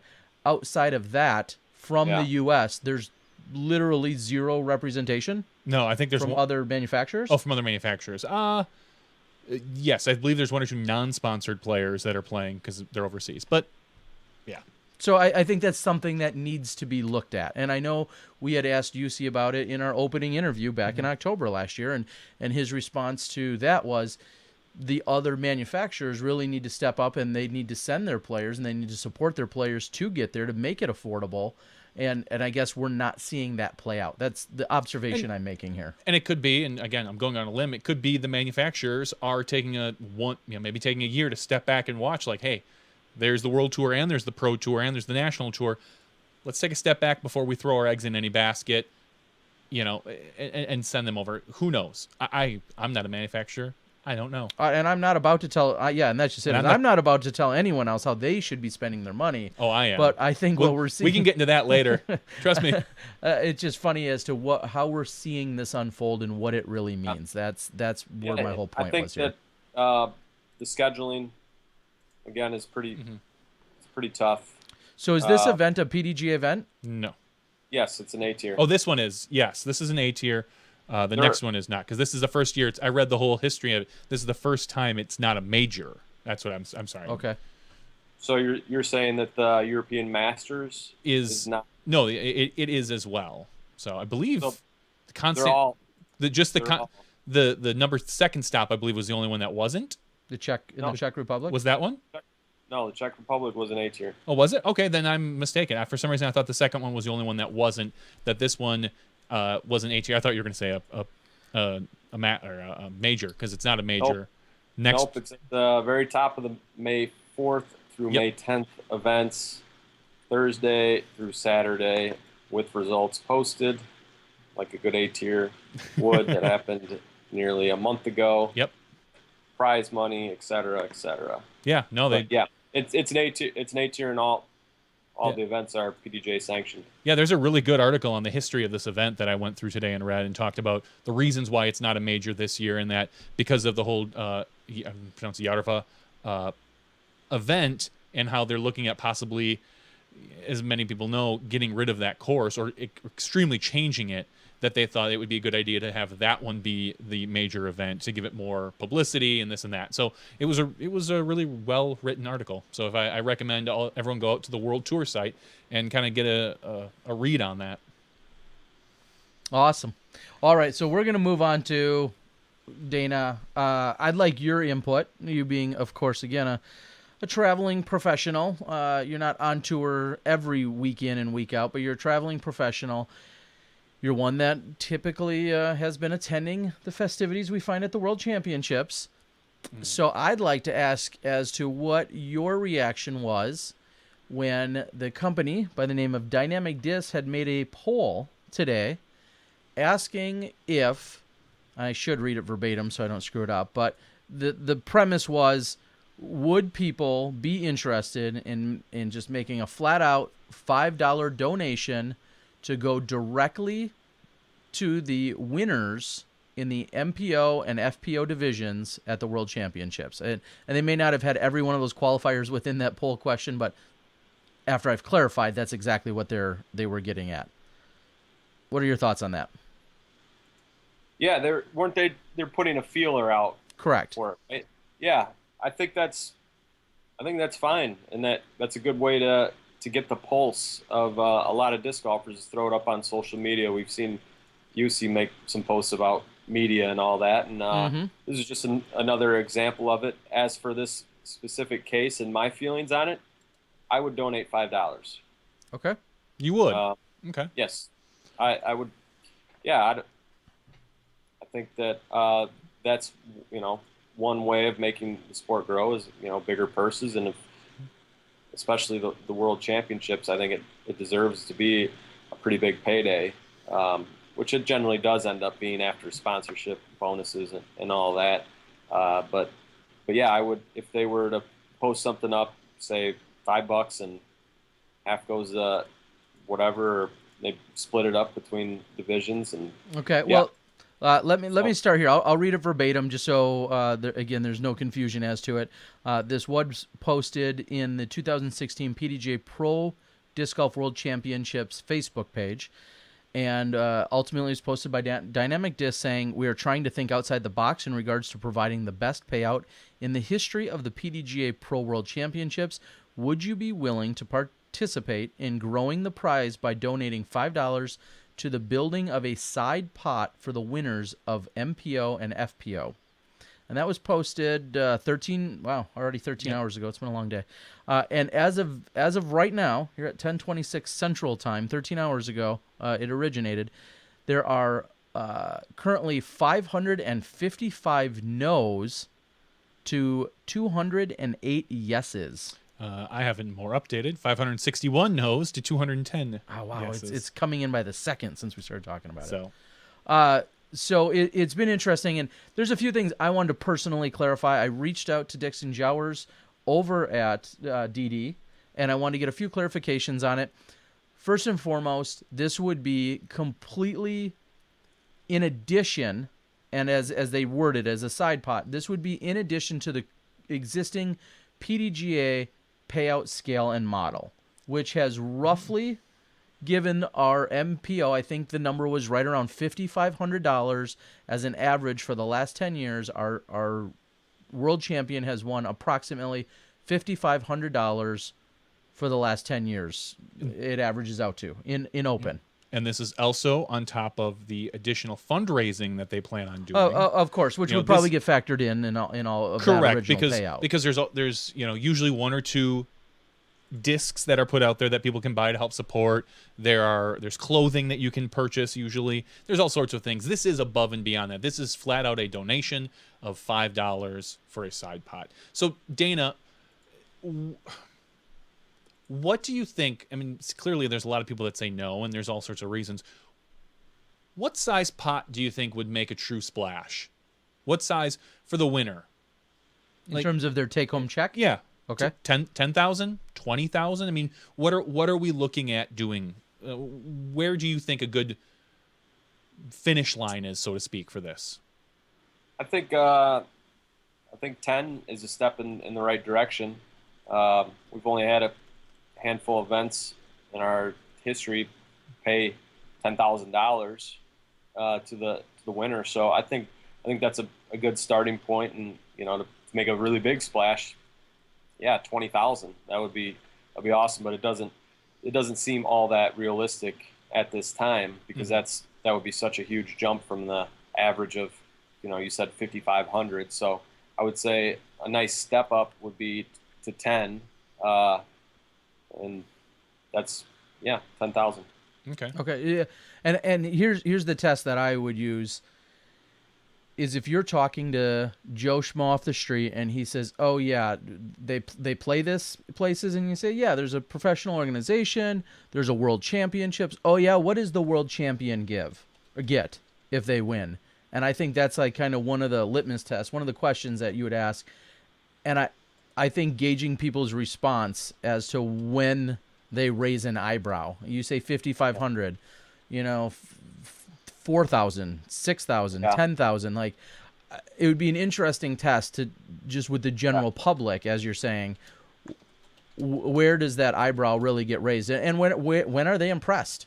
I mean, and you know what? It's so hard hard to say like if that money would be better going, to go to the world tour. Their mission is, promoting it through media and putting money not towards the purse, but towards media and promoting the event and promoting the players and growing the sport that way. That's more of, that's more long term. That could be better. That could be more beneficial to more players and the sport, or maybe not. Maybe it's not working. We're feeling our way through these things, and Yeah, I mean, that it's good to have different ways to go about it. Paying the first place a ton of, getting that extra money, getting people to donate, or getting more sponsors and paying first place more. Do it. I think we need all these different avenues to help push us forward. Like this last weekend, I feel that the St. Jude event, while it wasn't, it wasn't it was a success, but it wasn't we haven't hit the goal that we were looking at. I think it's another thing that is going to help push our sport forward and into the forefront to a lot of people. And, we need all these things to be, all these events and all these different avenues. We need to try them, and we need them, we need them to be successful. And I think that this paying a big chunk of change to the winner of Pro Worlds is a good idea. Try it. And if this poll has done one thing, I'll say this: it has thrown out there a multitude of ideas for people to raise money, or ways that the PDGA or the event can raise money. Matt Hall, who is out there pushing for his idea, I've heard him say for 5, 8, 7 years, whatever, 10, 15 years, like, hey, let's take $1 out of every B tier and up or whatever player, and as a tax, so to speak, and put it into the pro purse for Pro Worlds. And then you get people arguing that, like Brian Graham says, well, why should the 99% pay for the 1%? These people that are never going to play this event. And then you've got people say, well, maybe the PDGA should hire a salesperson, and that goes out and gets sponsorship, like an annual sponsorship. Try to work that angle. See if you can pay someone $50,000 a year or whatever the going rate for a salesperson is, to go to these companies and try to raise this. And then you've got all these different avenues. You've got the donation avenue. You've got people saying, well, let's pay less deep. Let's only pay top 15%. Play better or don't get paid. So yeah. There's a multitude of ideas out there. Now, and one thing to maybe, I don't know, kick around too is they ran a national tour this year. That a lot of money goes into that, but they're bringing a lot of money into town. So I don't know. If running the national tour brought more, brings more money to the world championships, or if it took money away from the world championships. You know what I'm saying? Yeah. Did they, go through a big chunk of their budget running the national tour when they could have maybe ran a B tier, or the biggest B tier in the world, or A tier, and not put as much money into it? Or was that, do they need to run that event as big and as they did, and in order to get more sponsors and for the world championships? Just throwing that out there. What do you guys think? In terms of exactly how DD handled it this year and in having that national tour event, is that what you're saying? Maybe is there a possibility they would have had more money to pay more if they didn't run an NT, or maybe, but to me, you see a lot of places that historically run NTs and then pick up worlds. They don't run an NT that year. Sure, it's too much on everybody. I feel like if there's on their pockets, if there's anyone that can pull it off, I think DD has proven that they're the ones. Their extensive staff, their customer service, all the people that they have in place, and the things that they do. Rarely do I hear of them disappointing, if ever, in any major capacity. So I'm not second guessing them. Yeah. Maybe the I don't know. Maybe maybe they made money, and I'm just throwing something out there. I'll say this: whether they made $2,000 on running the Glassblown National Tour, or they lost $10,000, that's none of my business or our business, nor do I really care if Well, they aren't put on a great. I mean, they're talking about outside way. You know, they're talking about ways to pay more to the pro winners, right? So So what you're saying is they should find other ways that they do a whole bunch of other work to raise more money for the event. Like that's where I'm not. That's where I'm not jiving with what you're saying. I mean, it's not for me to dictate what kind of work and how much effort they put in. I think to raising more money. No, I think I'm thinking Dana's maybe coming at this like we go at sponsors, and a lot of times a sponsor has a limited amount of money to give you. Going to them twice in 1 year could be tough. So let's say the Pep Boys in Emporia has $1,000 to give you. Do you give that for Glassblown? Do you give that for Worlds? I would like to think, and I'm just going to go on record right now and say, I would like to think they've thought this out. I would assume so. And maybe again, they made them a deal and said, you know what, you normally give us 1,000 every year. How about you're involved with Glassblown and Worlds? How about you give us 1,500 this year? Sure. I'm not going to second guess at all. And that's what I was saying. Maybe maybe that's the content. Maybe that's they're doing so much for the town, bringing so many people in twice. It's I don't know. Maybe I shouldn't have even said anything. I was just no. It's okay. It's ideas because they're talking about ideas to have more money for the purse. Yeah, essentially, right? Exactly, because they want to make, as they've said, they want to make this the biggest, baddest Worlds ever, and I think that's what every Worlds that's run wants to do. And they are looking, and they had a meeting, and I know they were talking how they were trying to think of additional ways and outside the box ways, and and things like that. And this was just something they threw out there, just like Dana, just threw that idea out there. To clarify their scenario, from the conversation that I had, Bobby Brown's chiming in on the board, but also the conversation I had earlier with Dixon himself. Let's just play pretend and say DD has single-handedly stepped up and they've gotten to a point where they're going to have the largest payout in PDGA history, and they've worked that through their fundraising channels. They've worked that through their sponsorships. Let's just play pretend and say they right now are on pace for the largest payout in history. The question is, the poll was really saying, in addition to whatever efforts they've already done or will do, would people be interested in throwing an extra $5 on top of it that comes exclusively from the fans as nothing more than just a pure donation from the fans and the disc golf community? That's where the meat and the potatoes of the poll came from.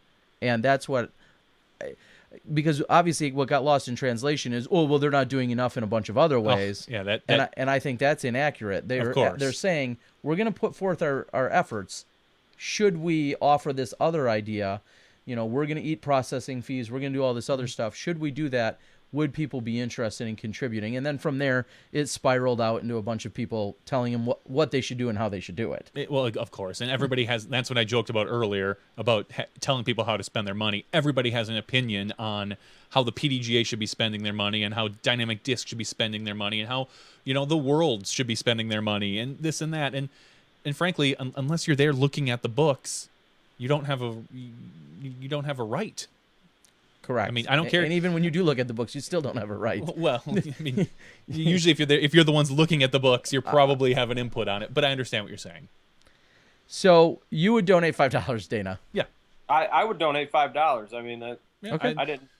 I guess I didn't really read the thread. I just thought they were looking for ways to raise more money. They were looking for that's what they wanted to make sure they clarified is they were going to put forth their full effort, but in addition offer this unique way to throw extra money at, and they wanted to clarify as well.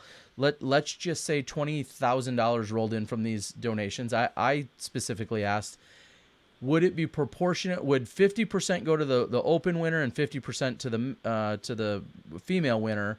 And Dixon, and again, this is Dixon's vision. Not everyone, even within DD, is all on the same page. So we should clarify that.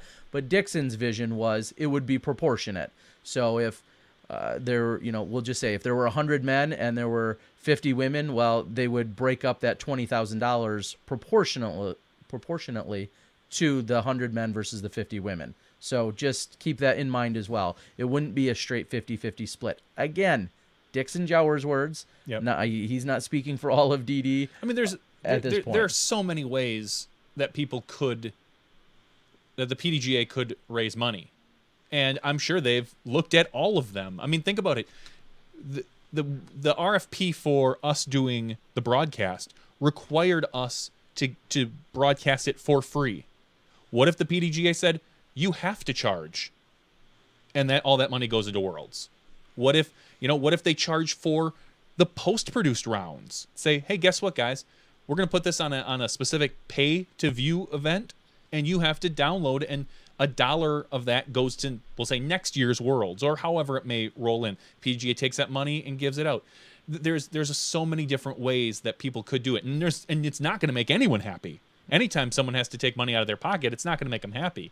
So I just look at it like there's a lot of different avenues we can go down, and the $5 one it's a thought experiment, and I think that I was just thinking for Dana, he said what would make a good splash. Like, I was kind of in the same boat. $20,000 I think would be a cool splash.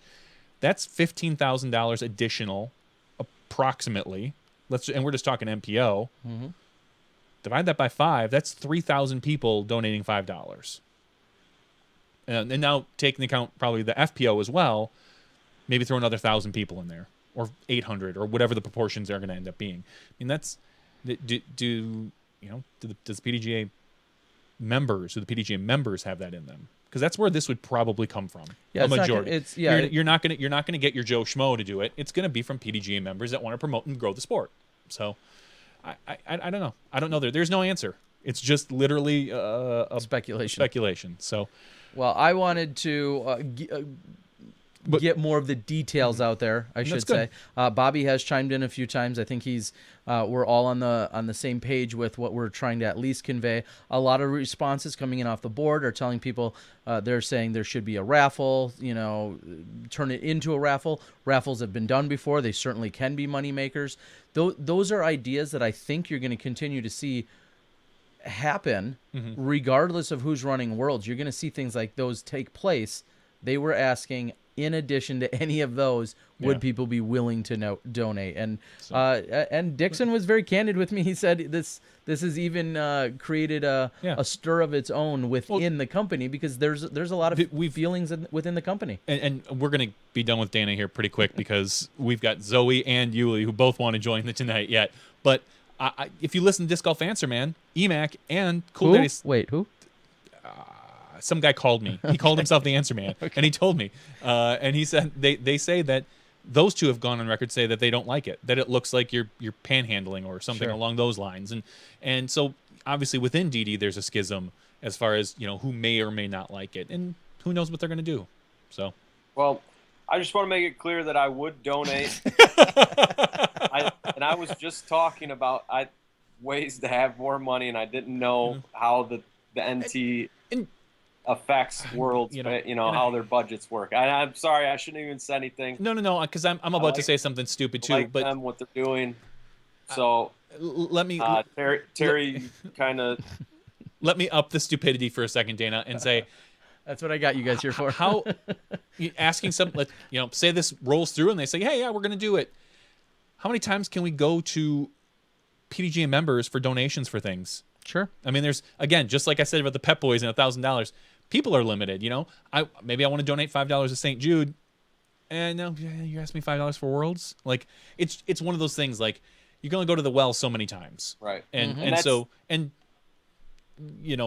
understood, and that's probably going back to earlier. Another reason why we don't see some players raising a whole lot of money for St. Jude is because a lot of people that would donate, they've probably already, you supported some of these players, bought stuff or just given them money outright, and you can only go to the well so many times. Exactly. So we'll see. And I think, and I was thinking about the St. Jude and the money. I was thinking like, well, maybe we'd be better off doing it every other year. Or maybe moving it around, taking it out of Seaside where it's super expensive to travel to, and let it rotate, and all these other thoughts that were running through my head. But anyway, Dana, we're gonna get you off our show, get off your couch, go give your daughter Edith a kiss, check her temperature, all that other good stuff. Yeah, and just real quick before I go, a lot of people in California stepped up to help me out. Shasta Chris gave me a ride. JB, Jonathan Baldwin, A Place to Stay, even Braden Coolidge. He gave me a ride down to Seaside, hopped in with AJ. I lost a disc, and someone from California hit me up, and they're sending it back. Mario at the Disc Shack at De La hooked it up with the sweet De La disc. So California was really good to me. The St. Jude event was awesome. If anybody is interested in donating $1 to that or $5, whatever it is, you can donate through the end of the month. stjude.org/disc golf. Slash, I like that. Forward slash. Not forward slash, not backslash. Just put a slash. Put a slash in it. Because I'm getting roasted on my Facebook Live. You're welcome. By the way, what kind of grade do you give me before I go? Honestly, I didn't listen to you for more than a few minutes. You're full of it. No, I didn't, because I wasn't about to eat up my data. I'm particular like that. Like, if I'm not on a Wi-Fi watching, I wasn't about to eat up my data to watch you, have these pre-round interviews with these other guys. And it's nothing personal. I'm just cheap. No, So- that sounds very personal. And Patty Slick Breeze said that I was putting him to sleep, Oh, well. He did say which that. might be retaliation for me posting on there that, That he put you to sleep on that he flights. puts me to sleep on flights. Okay. I was just teasing, but thanks, Fair guys. enough. And All right. Again, no disrespect to DD guys. Of I was course just not. talking. Yeah, it's whatever. just- whatever. I see how Like- it is. So much for Dynamite. There goes his DD sponsorship next year. Yeah. Jeez. All right, so there's been, we're shuffling things around. Zoe jumped on and said she would love to get on. She's got a bunch of people over at her place. Oh, okay. And- I misunderstood, because I thought she was not going to be available. But maybe you know something I don't. She originally said she wasn't, but now she said she is. And then we're going to get Yuli on. So hold on 1 second. We're going to dial up. Apparently they don't have a lot of daylight left. So we're going to quick jump on with Zoe. I know they need daylight for apparently the internets don't need daylight. I don't know left or right. So right. that's just how I roll. All right. Well, welcome to the show, the Disc Golf Girl in Zoe Andike. How we doing tonight? This is why they need daylight. They're outside. Oh, okay. Good. How's it going? Good. It's going well. You have some visitors in your neck of the do. woods. Yeah. I'm at my own home, my What? new place, Estacada, Oregon, right next to Milo McIver State Park. Okay. And we just left Eugene, Oregon. Oh my God, everybody's so excited. We just had dinner and we are at my house and we're all throwing. So let's see how good I can do it with the camera. I have Cam and Leslie Todd Yep. and Shauna Buzzingham. Yep. And my roommates Tanya Spence, Yep. Michelle Sawyer, and Michael Gordon.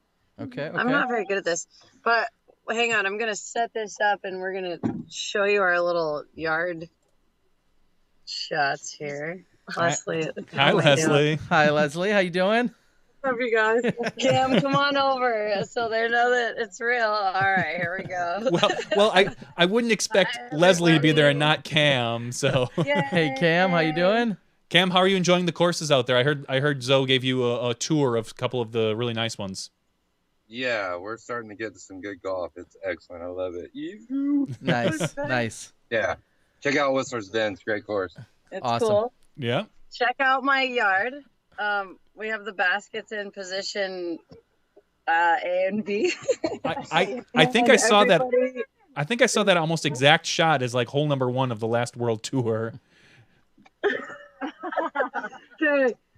Okay, one at a time. Let's everybody get a chance here. Yeah, we need a live Smashbox ace. Ready? Okay. Okay, how we doing? Cam Todd started off in my yard. How am I doing with the view?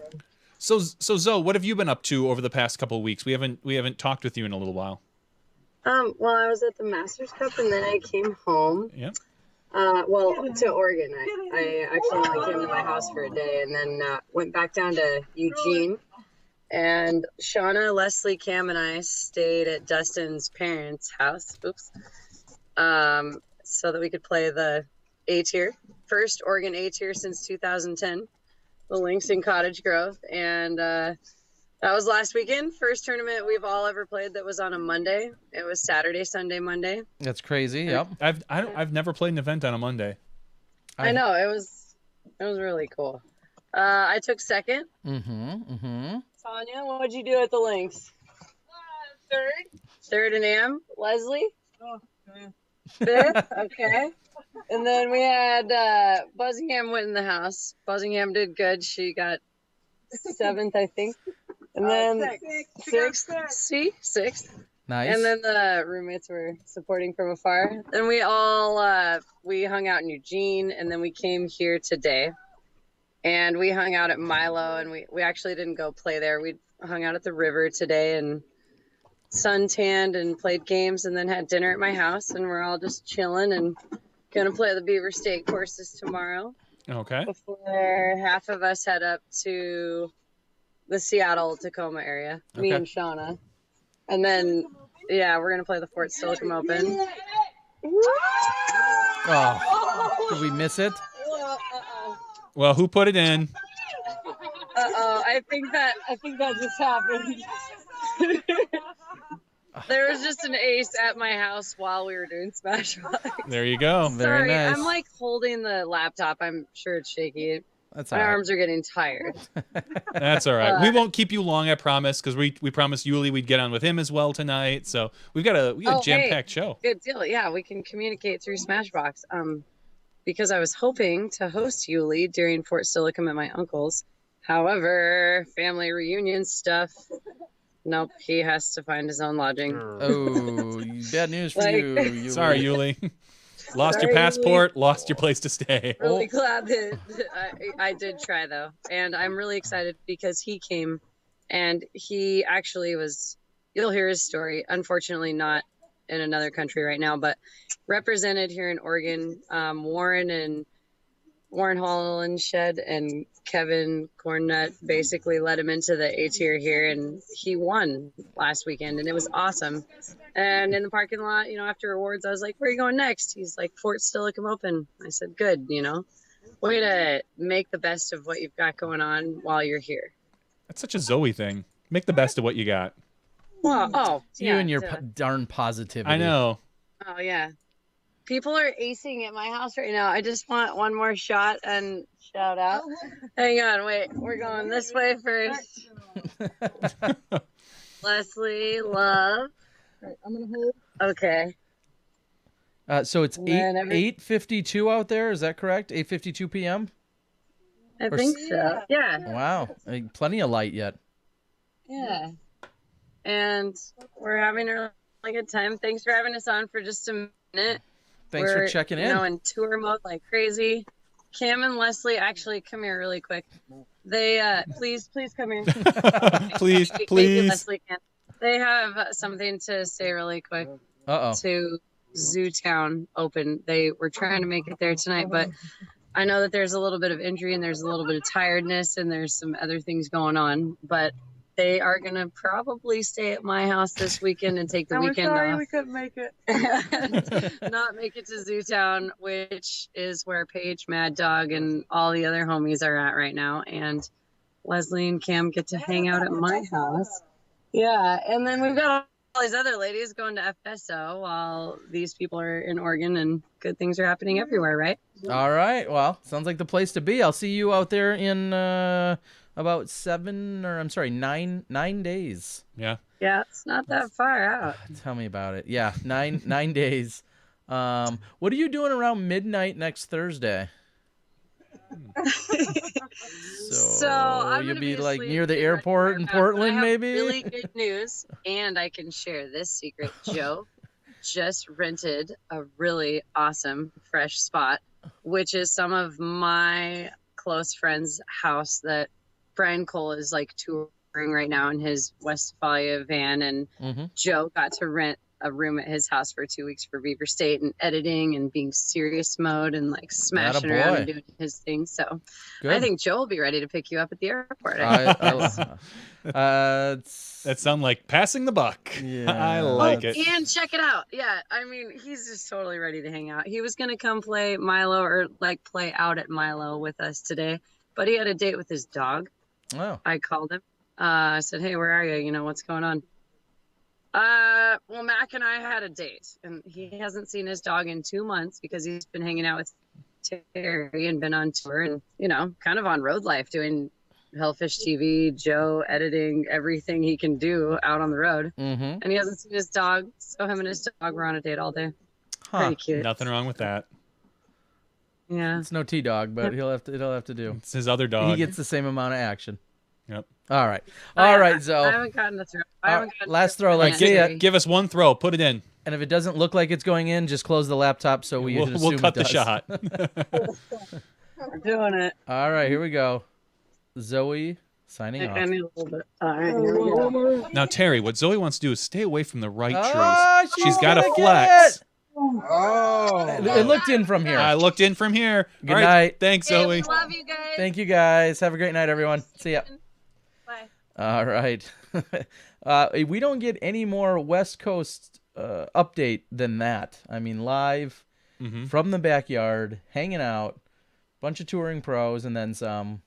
That's a live West Coast update for sure. It is. Well, I believe we've got none other than Paul Ulibarri also We're lining him up. in queue, so we're gonna see if we can get him on. Now there was a discussion back and forth as to whether or not we were gonna have picks for the next event or for this weekend. It sounds like we're gonna. Yuli can probably flip his camera to the other mode, Doesn't matter. or you can Landscape, keep it portrait, we don't care. as long as it's in one spot. It'll probably rotate for him. There we go.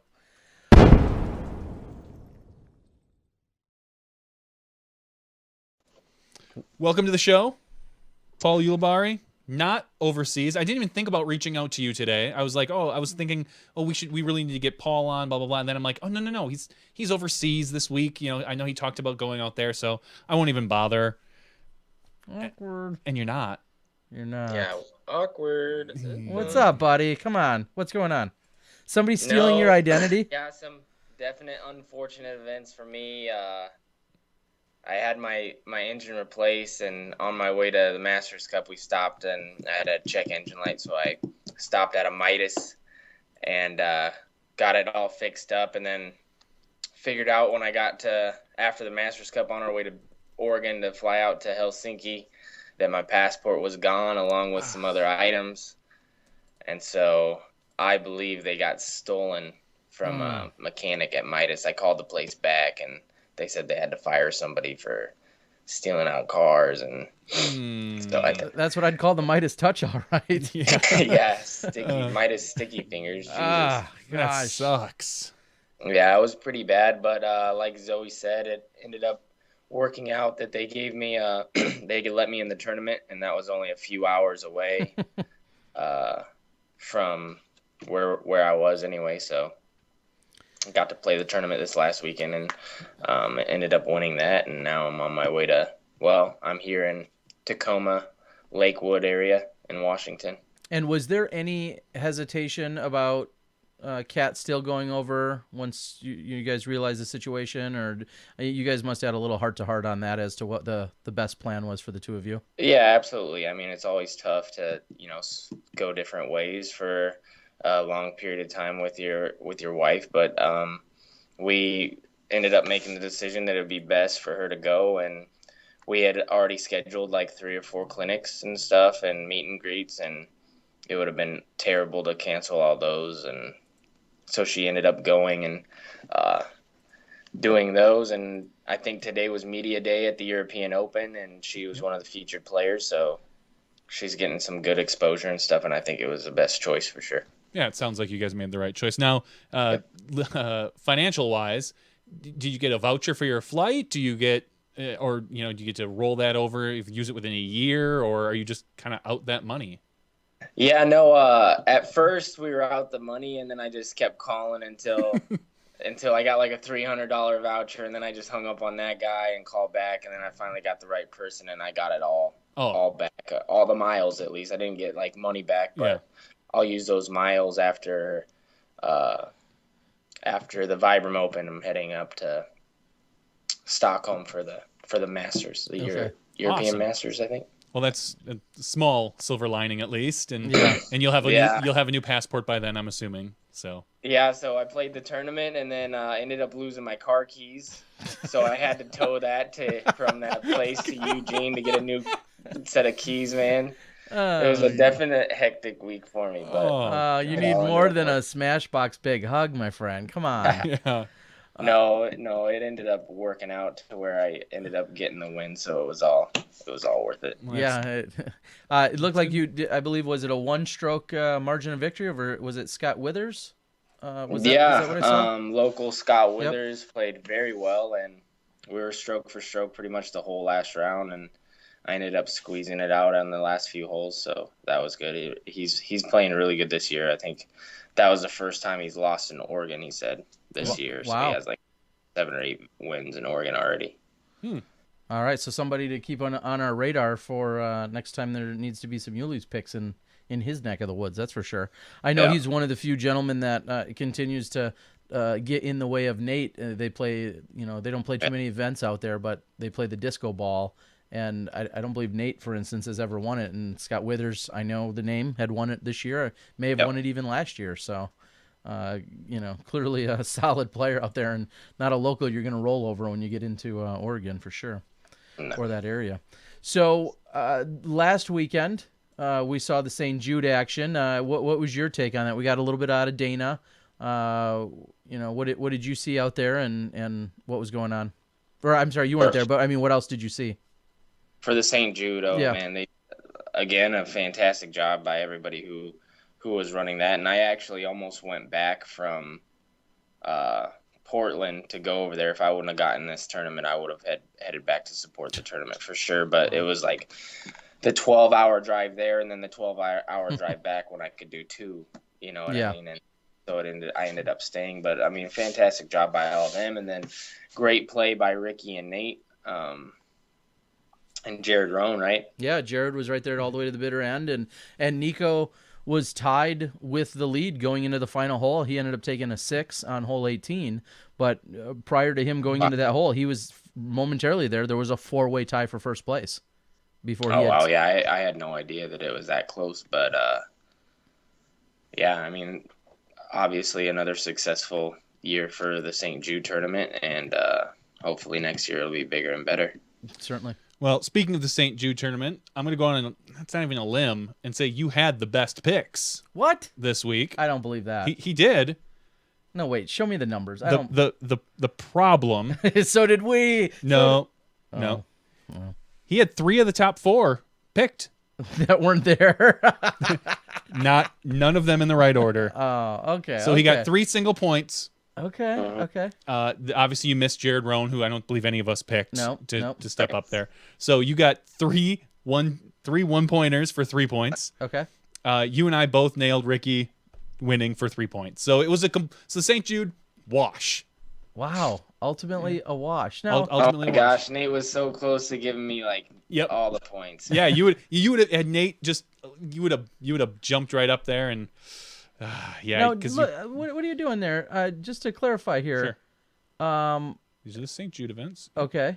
Okay. And then it looks like I have Nate in second. Is that? You have Sexton, probably. No, you had in second place. You picked. I'm sorry. Those are the winners. These are the winners. These are the results right here. This is what you picked. Okay. You had picked Steve Rico to take second. Get on your picks, man. You don't even know who you pick. No. I was looking at it. I'm like, hey, wait a minute. He was looking at the winners column. He's like, no, I got all 4 of them. I'm just so used to outpointing you guys. So right now, as the point standings are, Terry still in the lead at 63 points. Myself, second place with 49 points. And Yuli close behind me at 45 points. Behind you. Yeah, I'm making a push. Actually. You are. No. You're just not losing ground. I think I got the most points also at You did. The Masters. You had 1 extra point than everybody. Or 2 maybe. Yeah, but you got 3 here and so did I. Yeah, we all had 3 gaining points in the last 2 weeks. That's like a win for you. It's a slow year. It's a long season, Terry. I'm gonna catch you. It's a long season, slow Terry. Year, he says. So this week in the last minute, we decided we were going to pick from the European Open. Mm. None of us are playing. No. Who knew? Yeah. And they've got a range of 1,000 rated players, and I think Yuli might have a slight edge, seeing as how he knows a few more of the foreign players that we do. Mm-hmm. So why don't you go ahead, Yuli, and lead us off as far as what your Since picks I are. kind of took the lead the last 2 weeks. Yeah, you earned it. Yeah, you kind of took the lead and have now gotten one more point than me in the last 2 weeks. So if as I think long it's as like 2 extra points actually. as or long maybe as our more. season is like 300 weeks long, you might catch me and beat me at that rate. Hey man. We got like Sorry, you're obviously salty about it. we got like 15. Can I do my picks yet, Terry? Yes. Sure, if that's what you Jesus. call it. If that's what you call it. Uh-huh. Go for it. All right. In 4th place, I have Seppu Payu. Okay. Who I believe this last year took 6th place. He had a rough first round, so I hope he comes out of the gates a little stronger this year, and I have him in 4th place. In 3rd place, I have Teemu Nisanen. He's also a local Finnish player, lefty. 2nd place, I have Paul Macbeth. Continuing that streak. Unfortunately, yes, and I like this. The whole Yui picks me picking him 2nd. It's kind of. I feel bad now. Like I do. You think I you're feel single-handedly bad. jinxing him this year? You're single-handedly bringing Paul Macbeth down. I'm kind of on fire. I've heard you are. I've heard a lot of reasons why Paul's not winning. You know, I've heard, oh my Back. gosh, his back, his lady friend. I've heard he's not putting enough practice. I heard now Yuli is bringing him down. Yeah. I don't know what to believe anymore. Yeah. No, it's got to be honest with you though. It's got to be. I would hate to be in his shoes right now because he's obviously the number 1 player in the world, and when he loses, I feel like people are almost happy, and that's a terrible thing for an athlete. And so, with that being said, I know he's going through a tough time with that stuff, but he's a great player, and I do believe that he's going to come out of it and go on a nice win streak here soon. Now, with that being said, he is going to take 2nd place to. Why are you guys laughing? I'm serious. So are we. Yeah. To Ricky Wysocki, because Ricky is on fire right now, and the kid's very confident, and I think with the way he's putting, I think he's going to get his 3rd win in a row. All right. Yeah, he's definitely been playing hot. I mean, looks like his putting. I feel bad, not bad, but after the first day of St. Jude, I looked at the standings and I was like, oh my God, Ricky's like down in like 15th place or it was something, and he was out of it by, I think it was like 7 strokes. He was down to Nate. 9 after it was all said and done. Was it 9? Okay. Oh yeah, that's right, because he miscounted the scorecard. That's right. And then I was. He miscounted his scorecard? He turned in. He turned in. Well, I'll say this. He turned in an incorrect scorecard. I don't know if it was miscounted. I don't know how it was, but. Oh my God. So he got penalized. I get a new pick. I can't be picking somebody who can't even get a scorecard right. At least he's there. That's true. Jesus, you're ahead of Ricky. yourself there. That is terrible. And so like I looked at the standings. I go, oh well, And he still won by. Yeah, and I thought like, oh well, Ricky's coming down off that big high. Maybe poor guy. If he's lucky, he crawls back into top 5. And I looked after day 2, and I had to double take. I was like, oh God, Ricky's in it. No. Ricky's really in it. And then after that, clearly he came back and won. So Yeah. All right, I'll do my picks next. 4th place, I went with Teemu. Knows the area, knows the course, from Finland.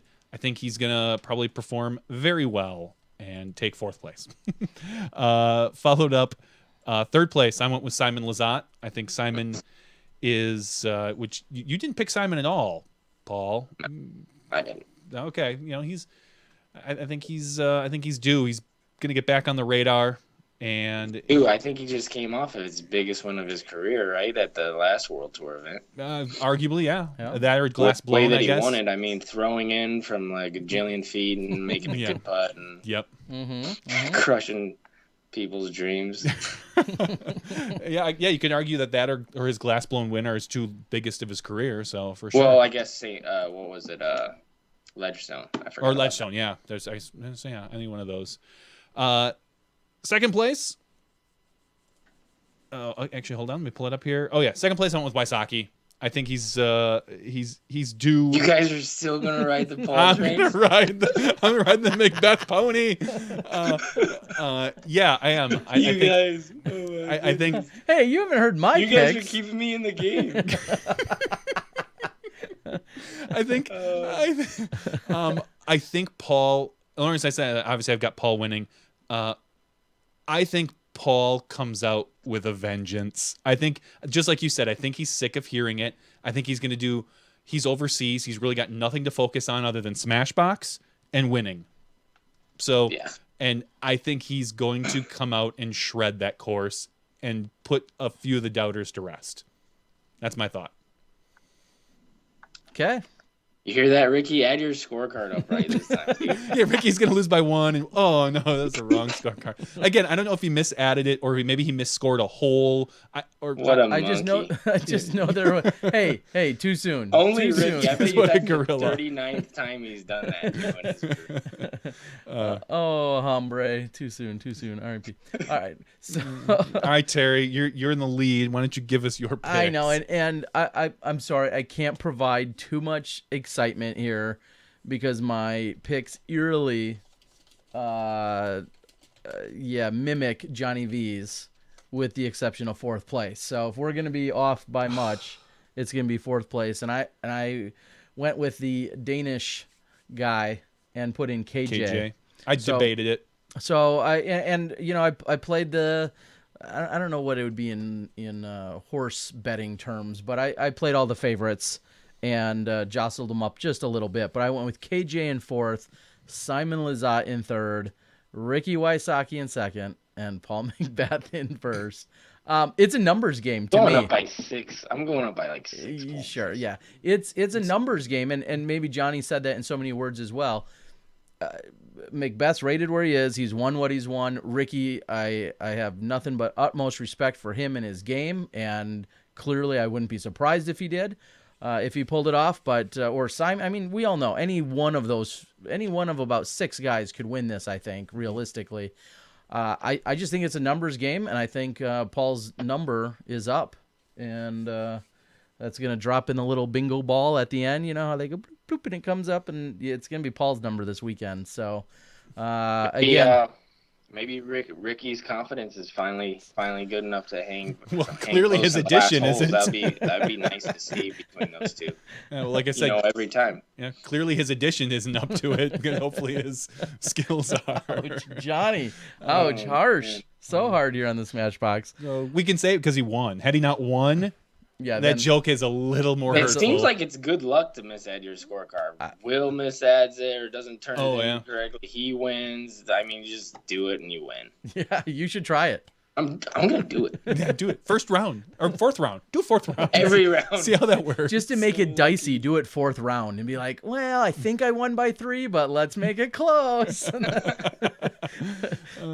So we'll see how it all unfolds, but should be exciting. You've played the Fort Stella Coombe before?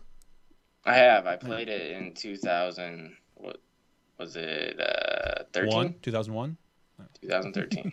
And what are you expecting from the course and yourself for this upcoming week?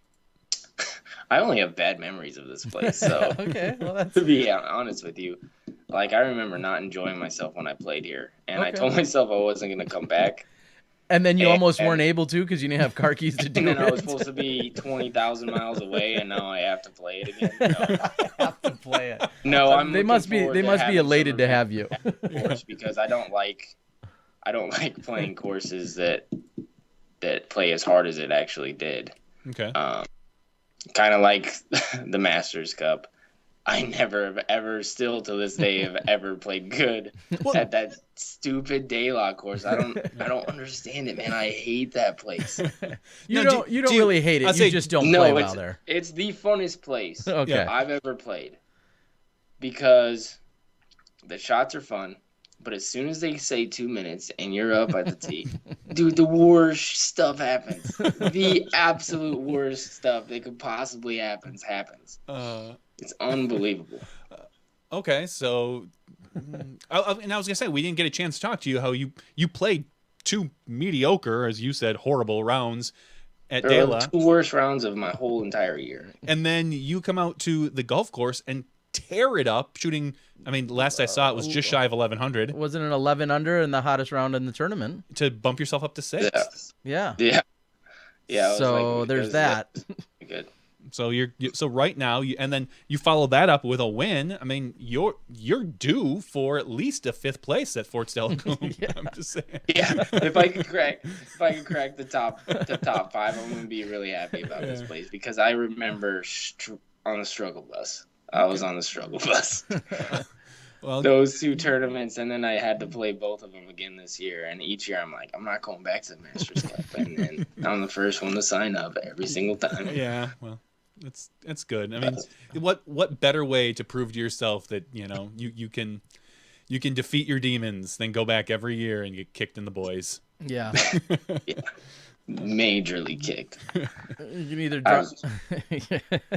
I've never got through that course. What's your least favorite hole at Masters Cup at Dela? Like, what's the one you walk up to and just go, "Oh, good God, this one." It's a tie between hole 1, 2 through 7. No. All right. What hole do you walk up to and you're genuinely excited? Like, all right, come on. Now this is it. Like, I got this. Typically play top of the world really, really well. Oh, nice. Which is a good one. Which is good. Yeah. Yeah, I typically I'm always under par on that. So on that hole. after getting spanked for 26 or 24 holes, 23, yeah. It's because there's nothing that could possibly happen that could screw you up. and then you walk up It's where literally wide open. the just gallery straight down gets the to hill. see you. You throw a beautiful shot, park it. Everyone's like, "Yeah, good Great job, good one, buddy." rah. You know, you park, and then you're thinking like, Well, even this year, I threw a great shot on that one, and like I said, nothing could possibly happen. The thing skips up, hits the one little tree by the basket that's like 15 feet, hops up, rolls down the little side there, knocking off the logs they have there, sneaks in between the 2 logs and rolls out of bounds. That's when you know, like, they're all hushed down near where the disc can Yeah, land. the little and they're guy like, like peeks his head with the red flag. and they're like, if Yeah, I see it. Yuli On can top just of the world, I can see that I yeah. if Yuli can Rolled just out of birdie bounds. this, he can finish only 4 over if he just birdies out from here. And that's the whole. every time. And you're walking up the hill, and everybody's like sitting there watching. Oh, Yuli, how you doing, man? You doing well? And I'm just like, Shut up. just don't even look at me. and You then, know how I'm doing. It's the same story every single Just time. keep I'm your 5 head. up. Just keep your heads on a swivel here, as I'm about to throw top of the world hole. We have no idea where this is going. which is the hole that your wife almost aced. So Yeah. Yeah, that was awesome. That would have been a done a nut moment for Yeah. sure. heck yeah. Well, it's been pretty exciting. Any parting shots for us before? I mean, it seems like we talked to Zoe, and there's a crew up in up at Zootown, and there's Fort Steilacoom, and there's all these different pockets and places. But things are happening in the Northwest. Anything else that's on your radar that you're concerned about? This weekend or beyond? No, we got the Beaver State next week, and that's always a favorite of mine. The week after that, I'm heading up to Vibram. I'm going to hit probably the Connecticut. Great Lakes up. Which the one? The Great Lakes Open. Oh, okay. Yep. Michigan. I like to play that every year. I think I have 4 straight seconds. So hopefully I can change that. And then Vibram, and then off to Europe, and then we play the first major of the year. Awesome. Cool. All right. Well, we're going to cut you loose. We appreciate you joining us. Of course, we wish you nothing but some well-deserved good luck. How about those the Golden State Warriors? They had their backs to the wall there. Yeah, and like champions, They're gonna get smoked by the Cavs. Just so you know. Okay. Really? Sure. Yeah. I don't think so. We'll see about that. Well, yes, congrats to them as well. Pretty crazy game. I don't watch a lot of basketball, but I did tune in for last night's action, and it was pretty sweet to watch. Well, I suppose if you care about Golden State or not, but it was a good game, good thing to watch. So, all right, buddy, All right. we All right, appreciate thanks, it, guys. and All good right. luck this weekend. Yep. We know Appreciate you need it. Yeah, Talk to you good guys next luck. week. Good night. Yeah. Oh, that's a great. I love that segment. It's one of my favorites. It really is. It just I literally I got a small tear from laughing. Shed a little tear there. Well, we do wish Yuli the best of luck. Of course, we wish his wife Kat the best of luck Correct. over on the other side of the pond. Pretty crazy that she's over there. So there's a lot of hubbub, to use a really Great term. Dated term. term. There's a Well, lot of, golly, tell me about the gosh, hubbub. darn it, down by the old watering hole. No, but there's just a lot of hubbub about not having the women as a featured division within the World Tour. And now here we are after Kat plays in the opening event, but and no women in the second event. And here we are at the third event. Kat's over there and Paul's not.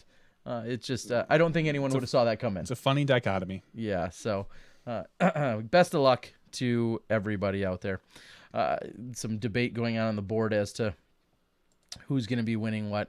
Again, I said it to someone last night. I'm not much of a basketball fan. I've said it before. I enjoy watching Steph Curry play because I think he's an exciting player. He's an exciting player. And it's interesting to see. I mean, you push any. I think he's the best shooter I've seen since Jordan. Like just pure shooter. Okay. LeBron's a great player and he has a slightly different skill set. Curry is just amazing to watch. He's just silky smooth. Yeah, so it's I think you could wipe out the names of Oklahoma and Golden State. Just I think the story about the down 3-1. Insert any two teams there. Yeah. That's interesting to see. As he said, back against the wall, come back and win it. And they said I think that was only the 10th team in NBA history to do that. Sure. And I think that's all part of the storyline. And again, I think you can substitute any names in there. It makes it interesting. So. Question out on the board is, where's Paul playing? Paul is he's in Fort Steilacoom this weekend, and he will be there until he's playing next weekend at the Beaver State as he was wrapping up. So that's what he was letting us know. Exactly. I don't know if we have a lot of other official items on any agenda. No, because we kind of went through our news individually with each of our guests. Yeah, we talked to getting Dana. updates. And we talked to Yuli. And Zoe had some updates. Everybody had all their little individual updates. And we got some good stuff out of Steve Dodge to open the show. So I think we could probably go ahead and close out the regular show. Maybe we'll stick around, talk a little bit of extra action here. Oh, are you going to be in my after show this week? Oh, I don't know. Am I invited to be in your little after show thing? No, because I can just turn off your mic. It's great. Of course, we welcome everyone to join us. We're going to have a little after show action. Things get a little bit looser there. We definitely do our best to interact with questions that come in off the board. They can be disc golf related. They don't have to be. We will talk about a number of other topics and thoughts or ideas if you have them for us. So you're welcome to join us. So for podcast number 90, we'd like to thank all of our guests, Steve Dodge, Dana Vici, Zoe Andike, along with Paul Ulibarri. I think that was everybody. Yeah, it sounds like all of them. For all of the great talk about the dynamic discs and raising money for the tour, about the World Tour, and all the other exciting things we had, we thank you guys for tuning in. We'll look forward to seeing you guys in the after show. For Johnny V and myself, Terry Miller, the disc golf guy, we'll see you later when you step inside the Smash Box.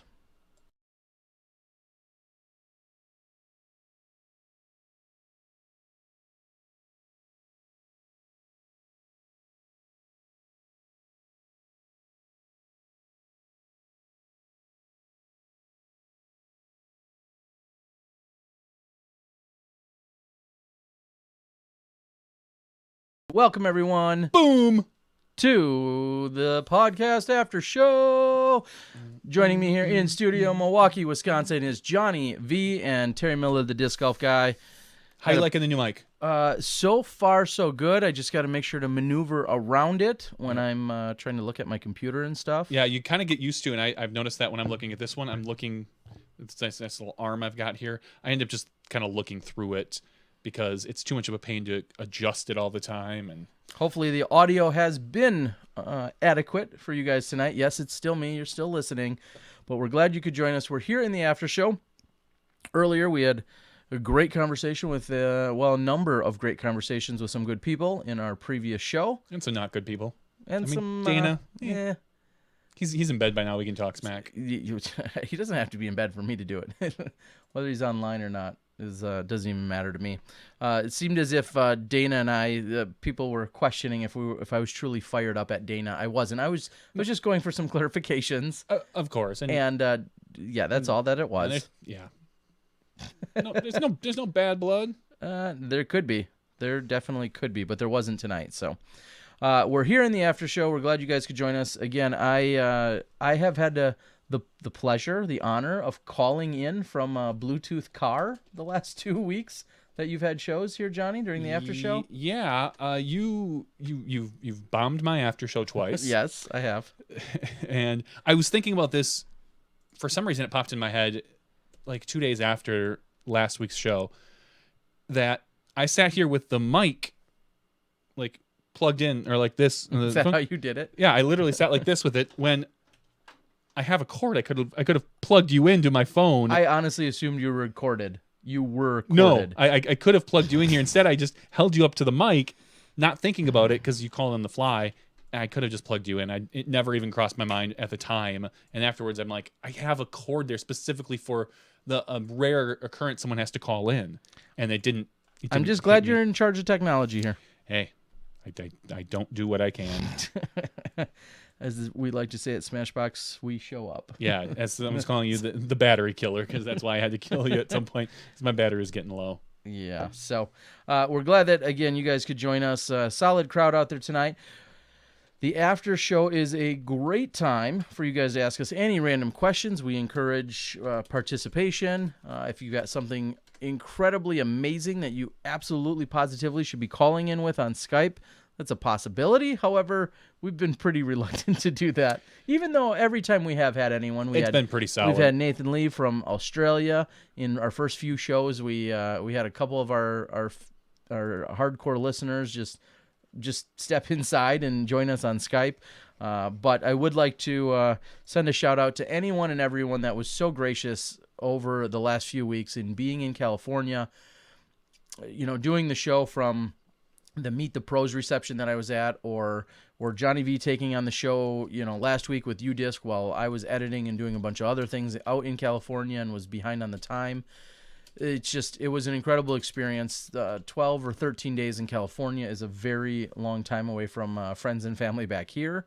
However, we just met with so much support and so many kind words and accolades, and only a little bit of complaining. So overall, it was amazing. So I want to thank everyone for all the support while I was out there. And hope that you enjoyed the recorded coverage from both the Daisy Chains as well as what we had worked on over at the Masters Cup. So it was good stuff. It was a lot of fun, and we're going to continue to learn and grow and get better in all capacities and all facets. So definitely good stuff. Something out on the board, Rad Jackson, who's one of the cooler names on our board, I think. Mm-hmm. It's Rad. Rad Jackson asks, what if we did a disc raffle after each show and donate with a donated disc that we could then keep the money from?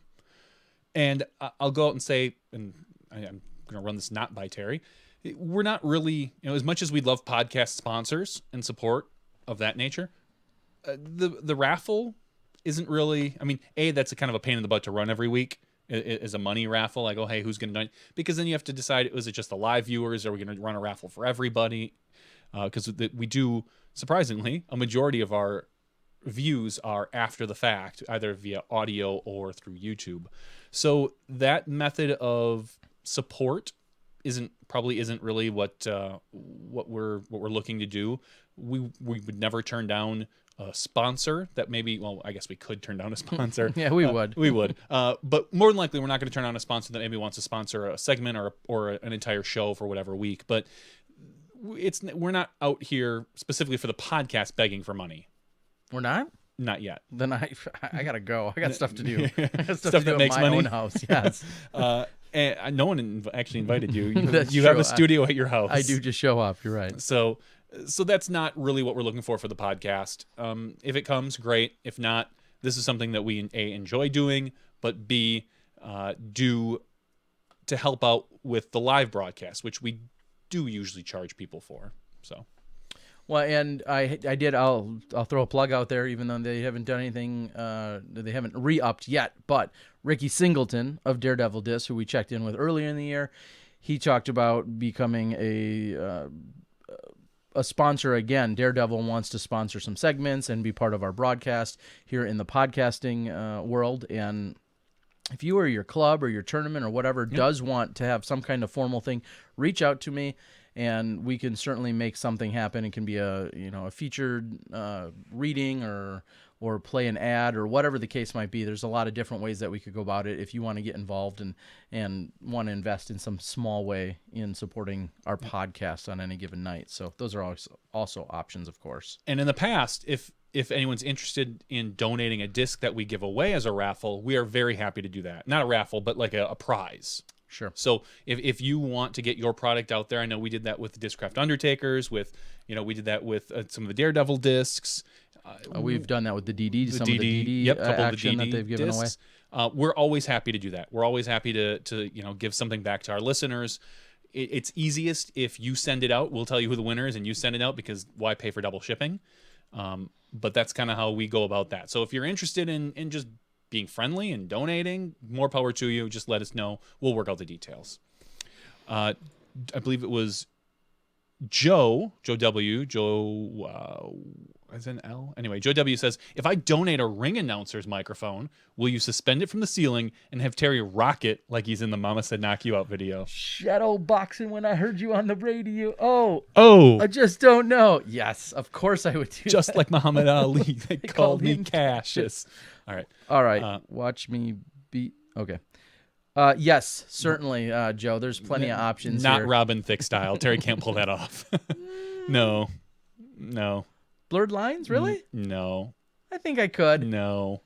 You're no Robin I think Thicke. I could try. You could try. I won't give you that. I'll give you that. You could certainly try. There's lots of different options there. Josh asks, so if my company sends you a disc, you will give it away and say thanks to insert. Yeah, Josh, to clarify, we could do that. It would be even easier if you said your insert company name here is interested in giving away a disc, and then we'd come up with you or us would come up with some crazy way that we give it away, and then we would just relay the information to you, and then you would mail it out. Because as Johnny said, it's a little inefficient for you to send us a disc and then for us to turn around and then send it right back out to the winner. We could cut out the $3.35 middleman, the USPS, and that one, and you could just send it directly to the winner. So those are some options as well. Yeah, you can send us a picture of the disc. You can do anything like that. We can put it up and show everybody, and we would graciously thank you for donating it. We will make note. She's out on the board, working it hard. Hey, wait a minute. Liz Lopez has announced. Can we call her Left Eye? Like Liz Left Eye Lopez? Yeah, I would think so. Okay. Liz Left Eye Lopez has announced that she will be working with the PDGA. I believe she's got an internship working in the social media world, somewhere in that neighborhood. I know it's posted on her Facebook, so if you're not stalking her address is no. But I know that. Yeah, that's pretty exciting, Liz. Congrats. A little birdie had told me that some of that was in the works, so good to hear. We're interested to hear more about. I mean, if you wanna. She said she would not give us the exclusive. Yes, she will. Liz, I'm calling you out right now. Can we just block her IP? Let's get to that. I could block her, not IP, but username. Okay. But I'm not. No, Liz, if you'd like to join us, she might be able to unblock herself because she is a moderator. She's a moderator. Oh shoot! If you'd like to join us right now, Liz, we would love to give the world the update as to what you're doing, what that really means to everyone else. Why don't you hop on Skype and call in? That's social media stuff, just so you know. All right. Well, if you want to join us, please feel free to do so. What else? So what was the first thing you did when you got back after you were done? Let's say after the Masters Cup, after you finished pumping out that video. What did you do? You went for a casual round. Today. Days later.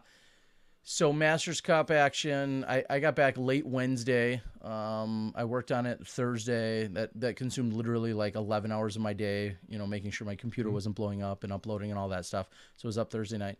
Friday and the weekend was a little bit mild for me. I actually had posted that Saturday.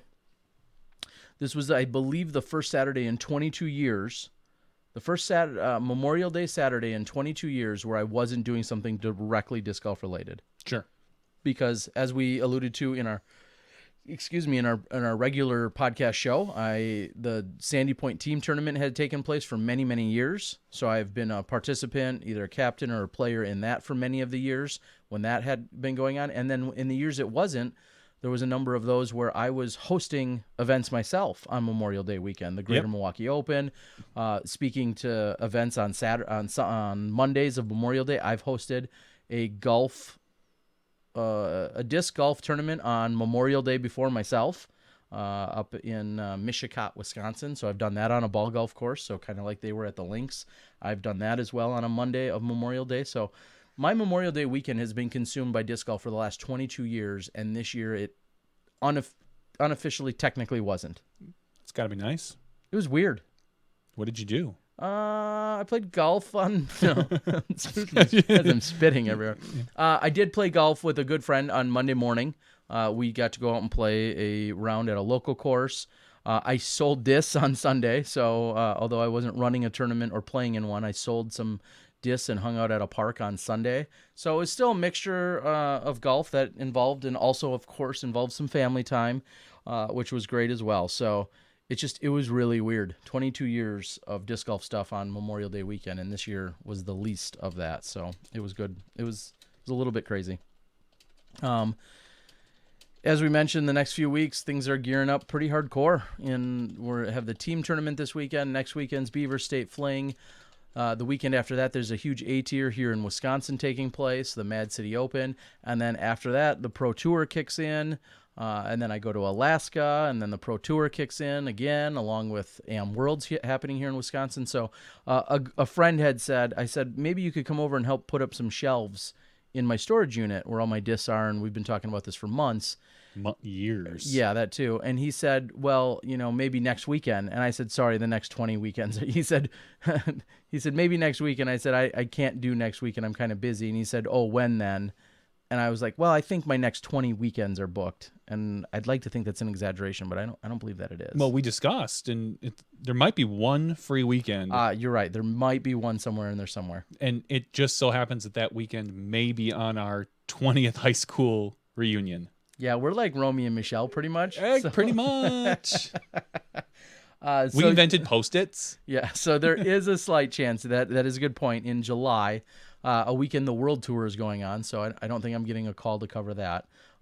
So in July, the third or fourth weekend in July, there is a chance we could be visiting our home area in the Fox cities of Wisconsin and possibly attending our 20th reunion. I'm not arranging. I'm working with some of my high school friends about getting together for a poker night and whatever. And they all asked, like, are you going to the reunion to each other? And most of us were like, yeah, probably not, unless you go, is what it was. It's like all the guys I still hang out and talk with all want to know if we're each going to the reunion, because we'll all go together then, even though we see each other, we're all less frequently now, maybe like once or twice a year. It's a funny thing. Yeah, so that may or may not happen in a few months, but again, we'll worry about it once we get there. What do we got going on with Liz?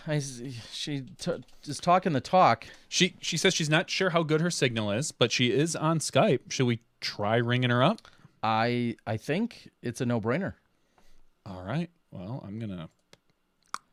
Rad Jackson, any coverage or talk of the Disc Jam Festival before the show? I heard and thought about it. There wasn't any specific talk of it. If you have more details or want to share them with us, we could certainly pass them along. I don't know of any other details myself. It does ring a bell, but I can't say I know any of the specifics. All right. Well, we have the newest intern at the PDGA on the line. What? Liz Left Eye Lopez.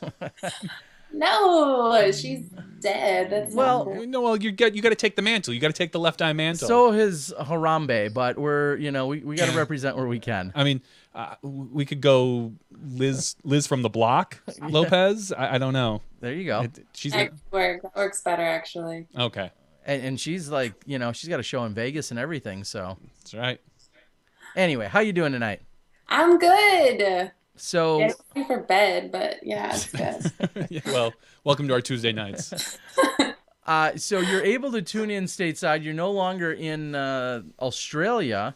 And No. what's your plan? You're back here and you've got a new role. What does that entail? So, as of like 3 weeks ago, I'm the new PDGA media intern, Okay. which is like the first internship dealing with media. So that's kind of exciting that I'm the first one. So yeah, it's just something that I'll be doing while I finish up my last semester of school. So I'm getting my degree in media communication. So this is super relevant. Right up your And I'm alley. excited. Yeah. So like getting to blend that with disc golf is amazing. And yeah, I'm super stoked. But yeah, so basically what I'm doing or what I've been doing is I've taken over all the social media accounts. So I've been generating content for that. And then also doing a lot of like editing with articles people submit. I'll be doing my own writing for the PDGA website and then also helping Marty with coverage at some of the bigger events this summer. So it'll be really interesting being on like the opposite side of everything. But yeah, I'm excited. It'll be great. So are you going to be taking a back seat to playing then? I mean, is that that's what happens to all of us media folk. I'm just wondering if it's going to happen to you too. Yeah. I have no intention of competing this season at all. So yeah, my focus will be entirely on the media side. All right. And do you know what events you're going to be able to travel to yet? Are you going to hit the national tours, the majors? So the ones that are for sure at this stage are Am Worlds and Pro Worlds. Okay. And actually maybe we'll be at the Beaver State Fling next week. So that's a maybe. I'm still waiting to hear back for that one. But yeah, for sure Am in Pro Worlds. So let's be honest, you've got to be a little bit terrified that you're going to have to work more closely with us to some degree. Yeah, we had always talked about having you be one of our media correspondents, and then the PDGA stole the idea. Yeah. And more power to them. They're probably going to pay you more than we will. Yeah. Yeah, yeah, exactly. Anything more than zero is. But now, on a serious note, you're going to be one of the new gatekeepers. I mean, there's media like us, and there's other media, obviously, and recorded and live and broadcast, podcasts, all these different ways that people are coming at you, and you're going to be either pushing for, or I guess gatekeeper is really the best word that I could use. Is that do you think that's going to be a daunting task at all? No, I mean, I'm really excited because I think there's like a series of like a lack of coverage for some of the divisions. So I think having an extra person running around doing media stuff is gonna, help bring more of that coverage to people. So like what I want to be doing, like a lot of my focus will be trying to get more coverage, like more focus on the women, juniors, our international players. I mean, there's so many more people that make up this sport. So it's like trying to maybe balance that coverage out a bit would be good, or that's my goal. But I mean, it kind of really just depends on where they need me, but that's kind of something I'm going to try to do more of or push for. Well, and that's a slippery slope, as we all know, because and we've been in this long enough that as soon as we're covering card X, everyone says, well, go find, Y and Z, or go find my uncle, who I haven't seen in 10 years, I think is playing on the 9th card in Advanced Grandmasters. Can you go catch him? And it's not that your uncle's not important, dude. It's just a matter of, we're going where the most eyeballs want to see. And that's, that's how it kind of falls in line. So you definitely have a challenge in front of you, because I think you're going to learn a little secret. You can't please everyone. And that's something new. I just learned that like last week. But but we wish you the best of luck with that. Do you have a specialty? And when I ask that, I mean Twitter, Facebook, writing. Is there any particular medium that you're most comfortable in? Probably. It's my brother-in-law. Probably what I want to do is bring like way more video type stuff, like little video clips to like the social media stuff, because there's not a ton of that going on, and I don't think that's going to take a ton of effort. So maybe like incorporating more of like the Facebook Live feature. Okay. I started a Snapchat for the PDGA, so I'm excited to do, little videos and stuff like that for people who use Snapchat.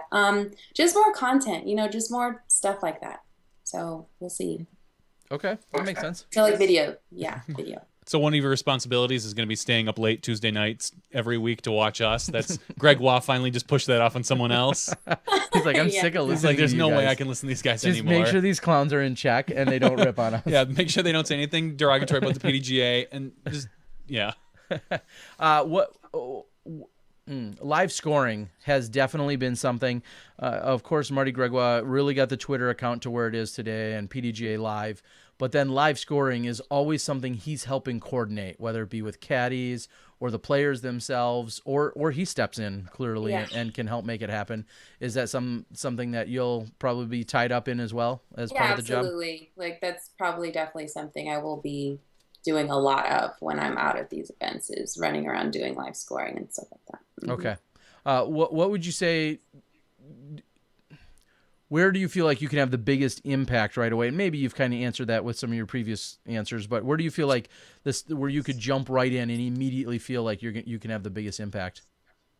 Is it just maybe even being another hand on deck, so to speak? Yeah, I feel like there should probably be more of me helping with media stuff with the PDGA. So I think that there's going to be a lot of things that I'm going to be learning, and maybe I don't necessarily think is like the fun stuff, but like I'm open to learning all aspects of it. Because like I said, this is all going to be super relevant to what I could be doing in the future. And if that's within this sport, like even better, like it'll be different because it's a completely different role from what I'm used to.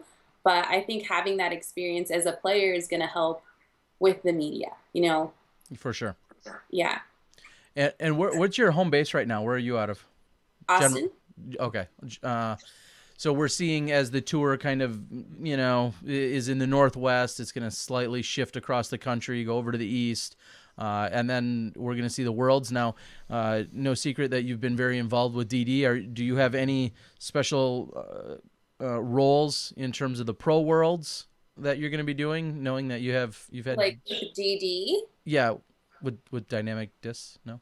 No, I mean like, okay. Well, my focus is gonna be like on PDGA stuff, what they need me to do. But I'll also be helping volunteer wherever I can, wherever anybody needs me to do anything with DD. Just playing my part. I don't think that's like a conflict at all. No, interest, no, and I certainly wasn't implying that it would be. I guess that's what I was saying. Is you are one of those people that already has a tie, though, which is really nice because we look at all the different people that have come into the sport, and it's like I think of an Alan Kane who's done so much in his neck of the woods, and he has these various ties to so many organizations. Obviously, with the PDGA, I kind of look at it from that angle. That I could find a really good use for her at Pro World, being maybe helping out co-commentating for a little while, for half a round here or there. That's part of the PDGA outreach. Just saying, it's a PDGA event.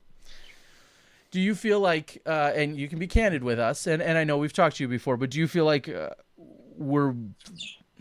are we hindered by the fact that we haven't had a female co-commentator frequently or regularly? I think it would be a really good addition to any of these media outlets that do commentating, like the Disc Golf World Tour or Smashbox or whoever. I think it offers a different perspective. I think it's a good balance. I think there should be more of that. Like, I know Madison has stepped in and did some of that. Zoe. I think it's something different. But yeah, absolutely. I think it should be utilized more.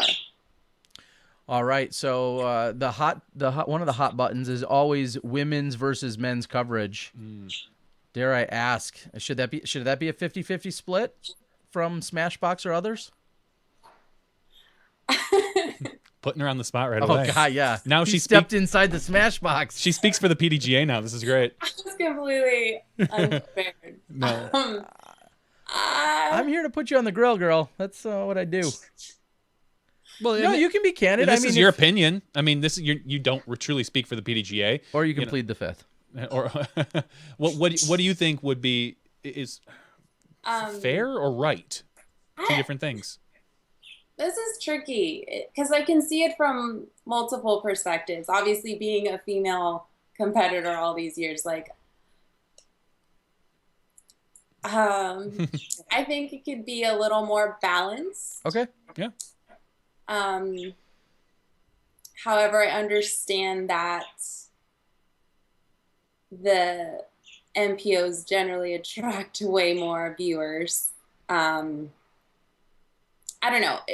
It could be more balanced. Okay. Yeah, That's for fair sure. enough. And we're not offended by whatever you're going to No, say. I mean, like I said, we may ignore it, but we're not offended. There's a fair answer and there might be a right answer. Yeah. Like you said, the fair answer is, yeah, of course we should give as much coverage to the women as we do the men. Yeah, And absolutely. because we would love that. And then the right answer might be, guess what? We lose, let's make up a number, 50% of our viewers when we show women, we don't show men because there's less interest in it. So, like I said, the right and the fair, not always the same thing. I would love to have more women's coverage. I think if we had let's just say 4 cameras for every event, and we had the choice between putting,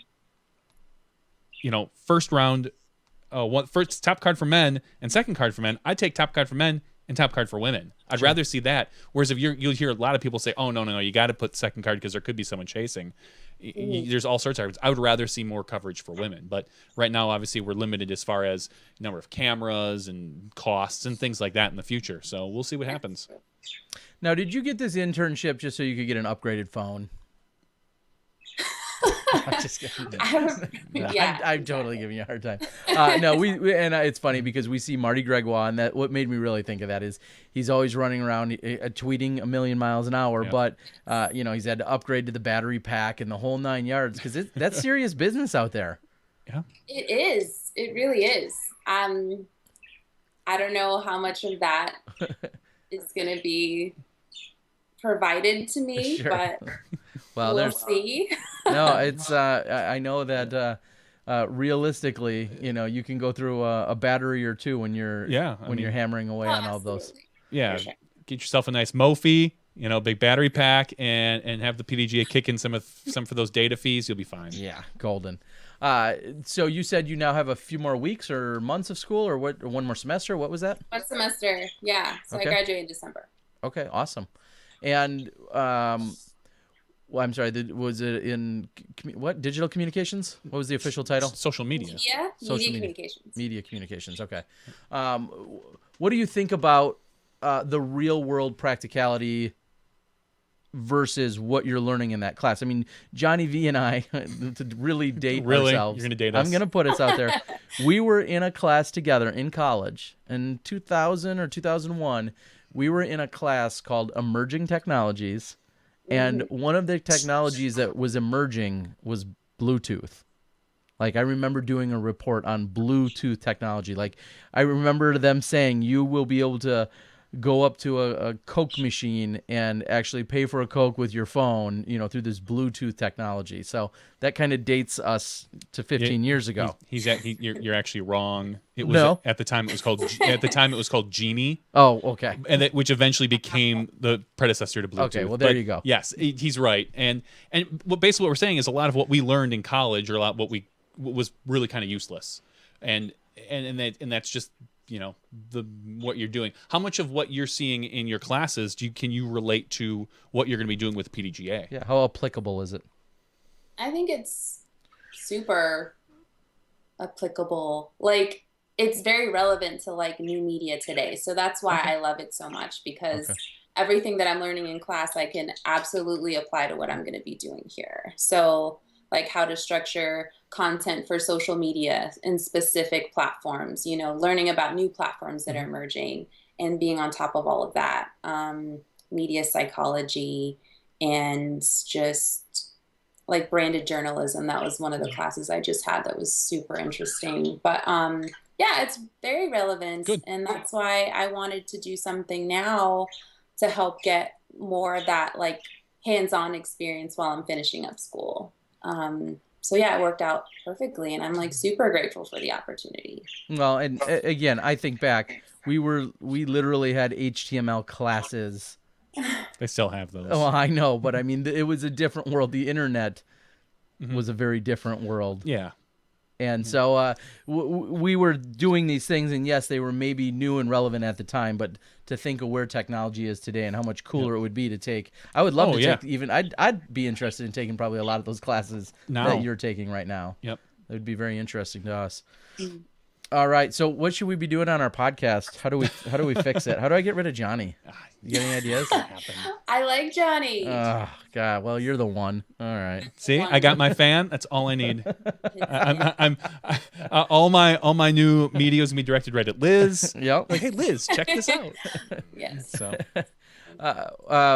anything on the PDGA side that is gonna try and compete with what we're doing? I know there used to be a PDGA radio. Are you gonna start that back up?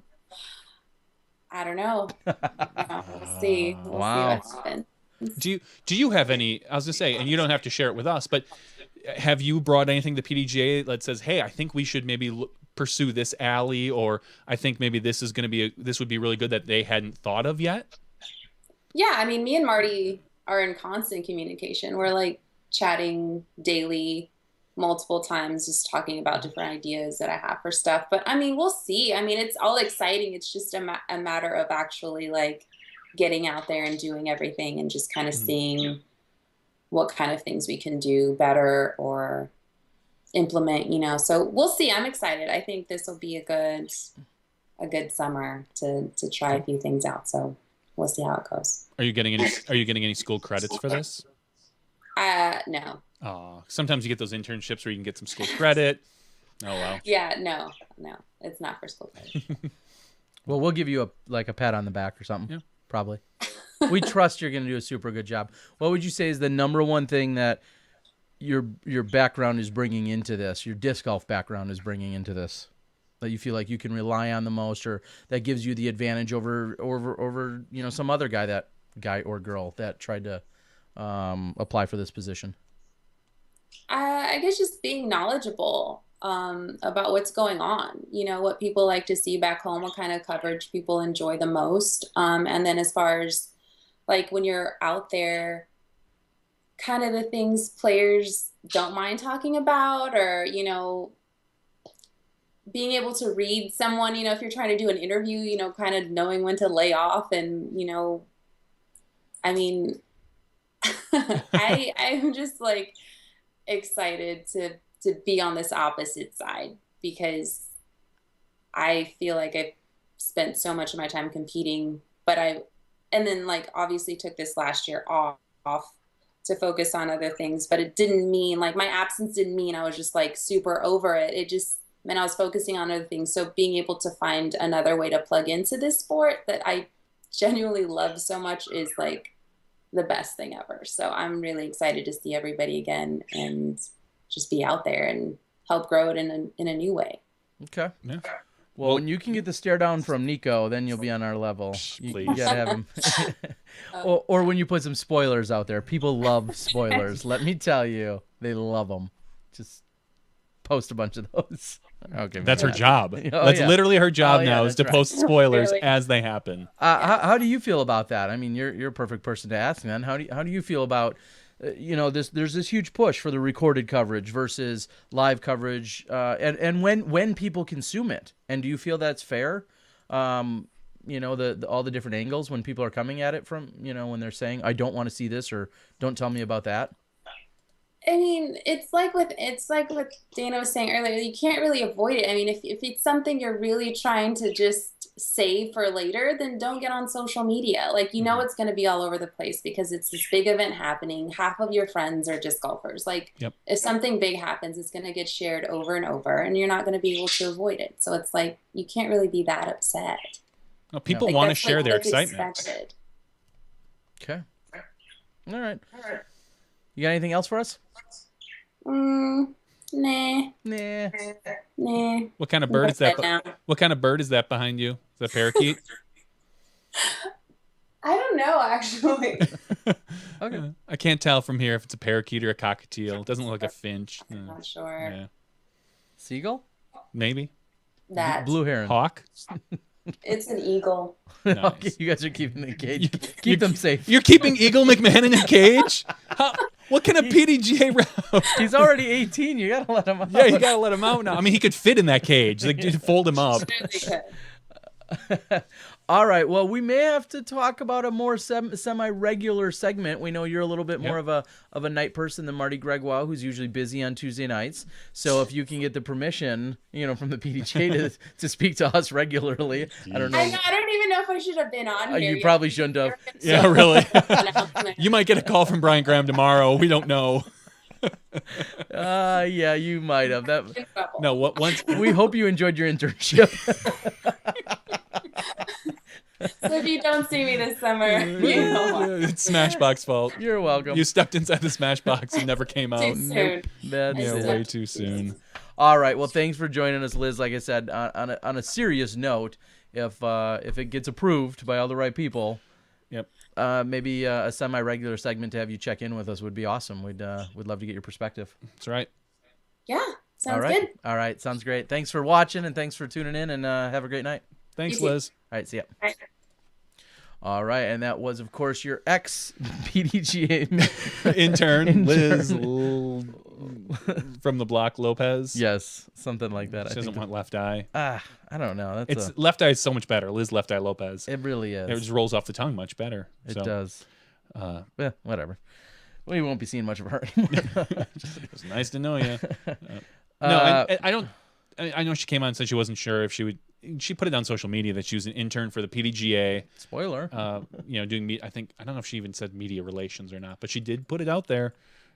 You put yourself out there. We're gonna find you. Yes, we'll like it or not, we will exploit that for sure. That's what we do. Oh yeah, we're exploiters. Is that the term? Would that be in a term? Exploiters? Yeah, I would think so. Probably. Sounds like something that fits.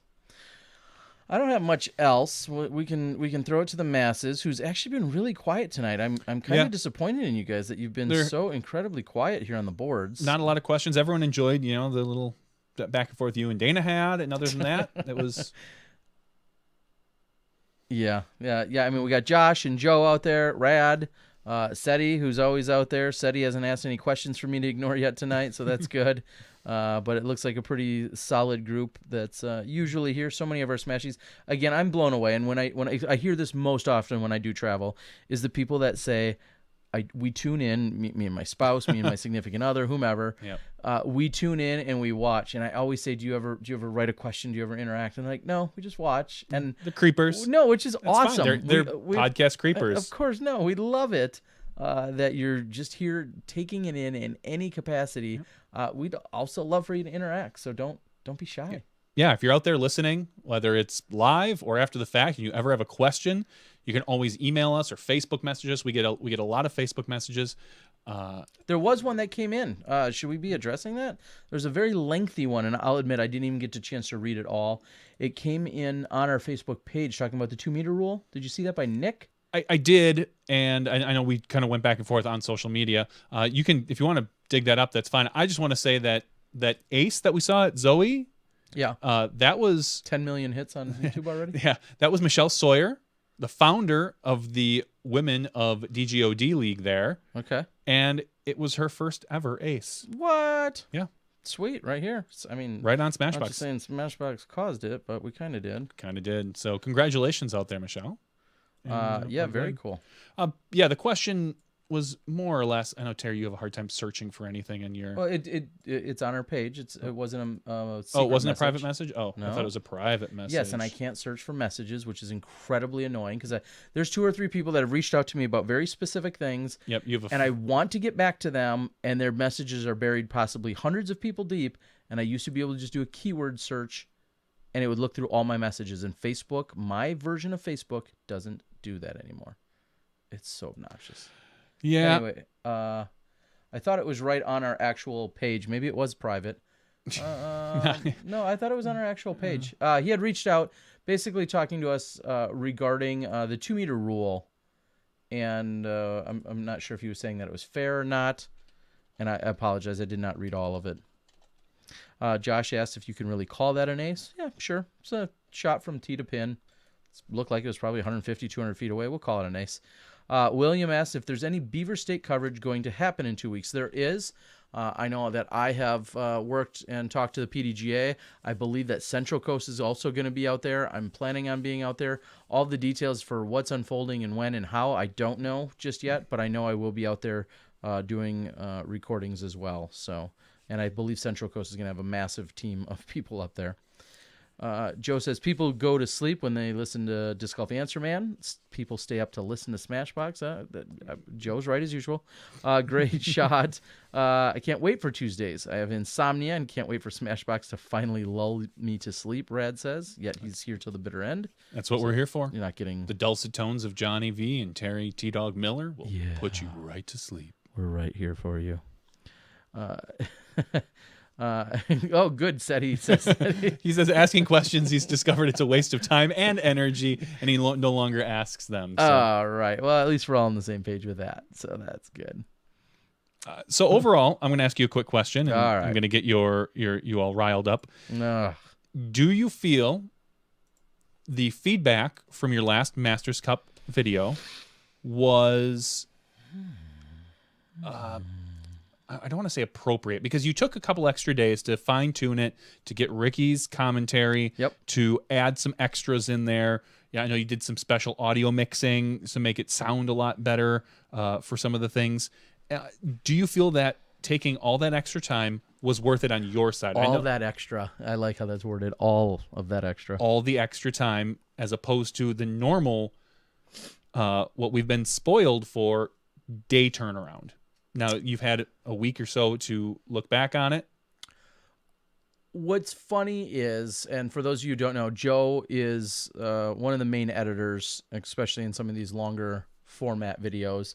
And if you like the intro or the closing, those were Joe. What's funny is, so it comes out on Thursday, and I hate to, I'm not trying to pass the buck. Wednesday, I traveled for 8 or 10 hours, and Thursday, technology worked for 8 or 10 hours. And both of those really suck because neither of those could be avoided or sped up. I mean, they're both life. It maybe in a perfect world, everything got done Tuesday night, and the upload and the technology could have happened on Wednesday if I wanted to sit in California for another day to watch my computer work. Sure, could have been up Wednesday. So to answer your question, though, I was blown away by the amount of people and the comments in a lot of ways. Well, they speak for themselves.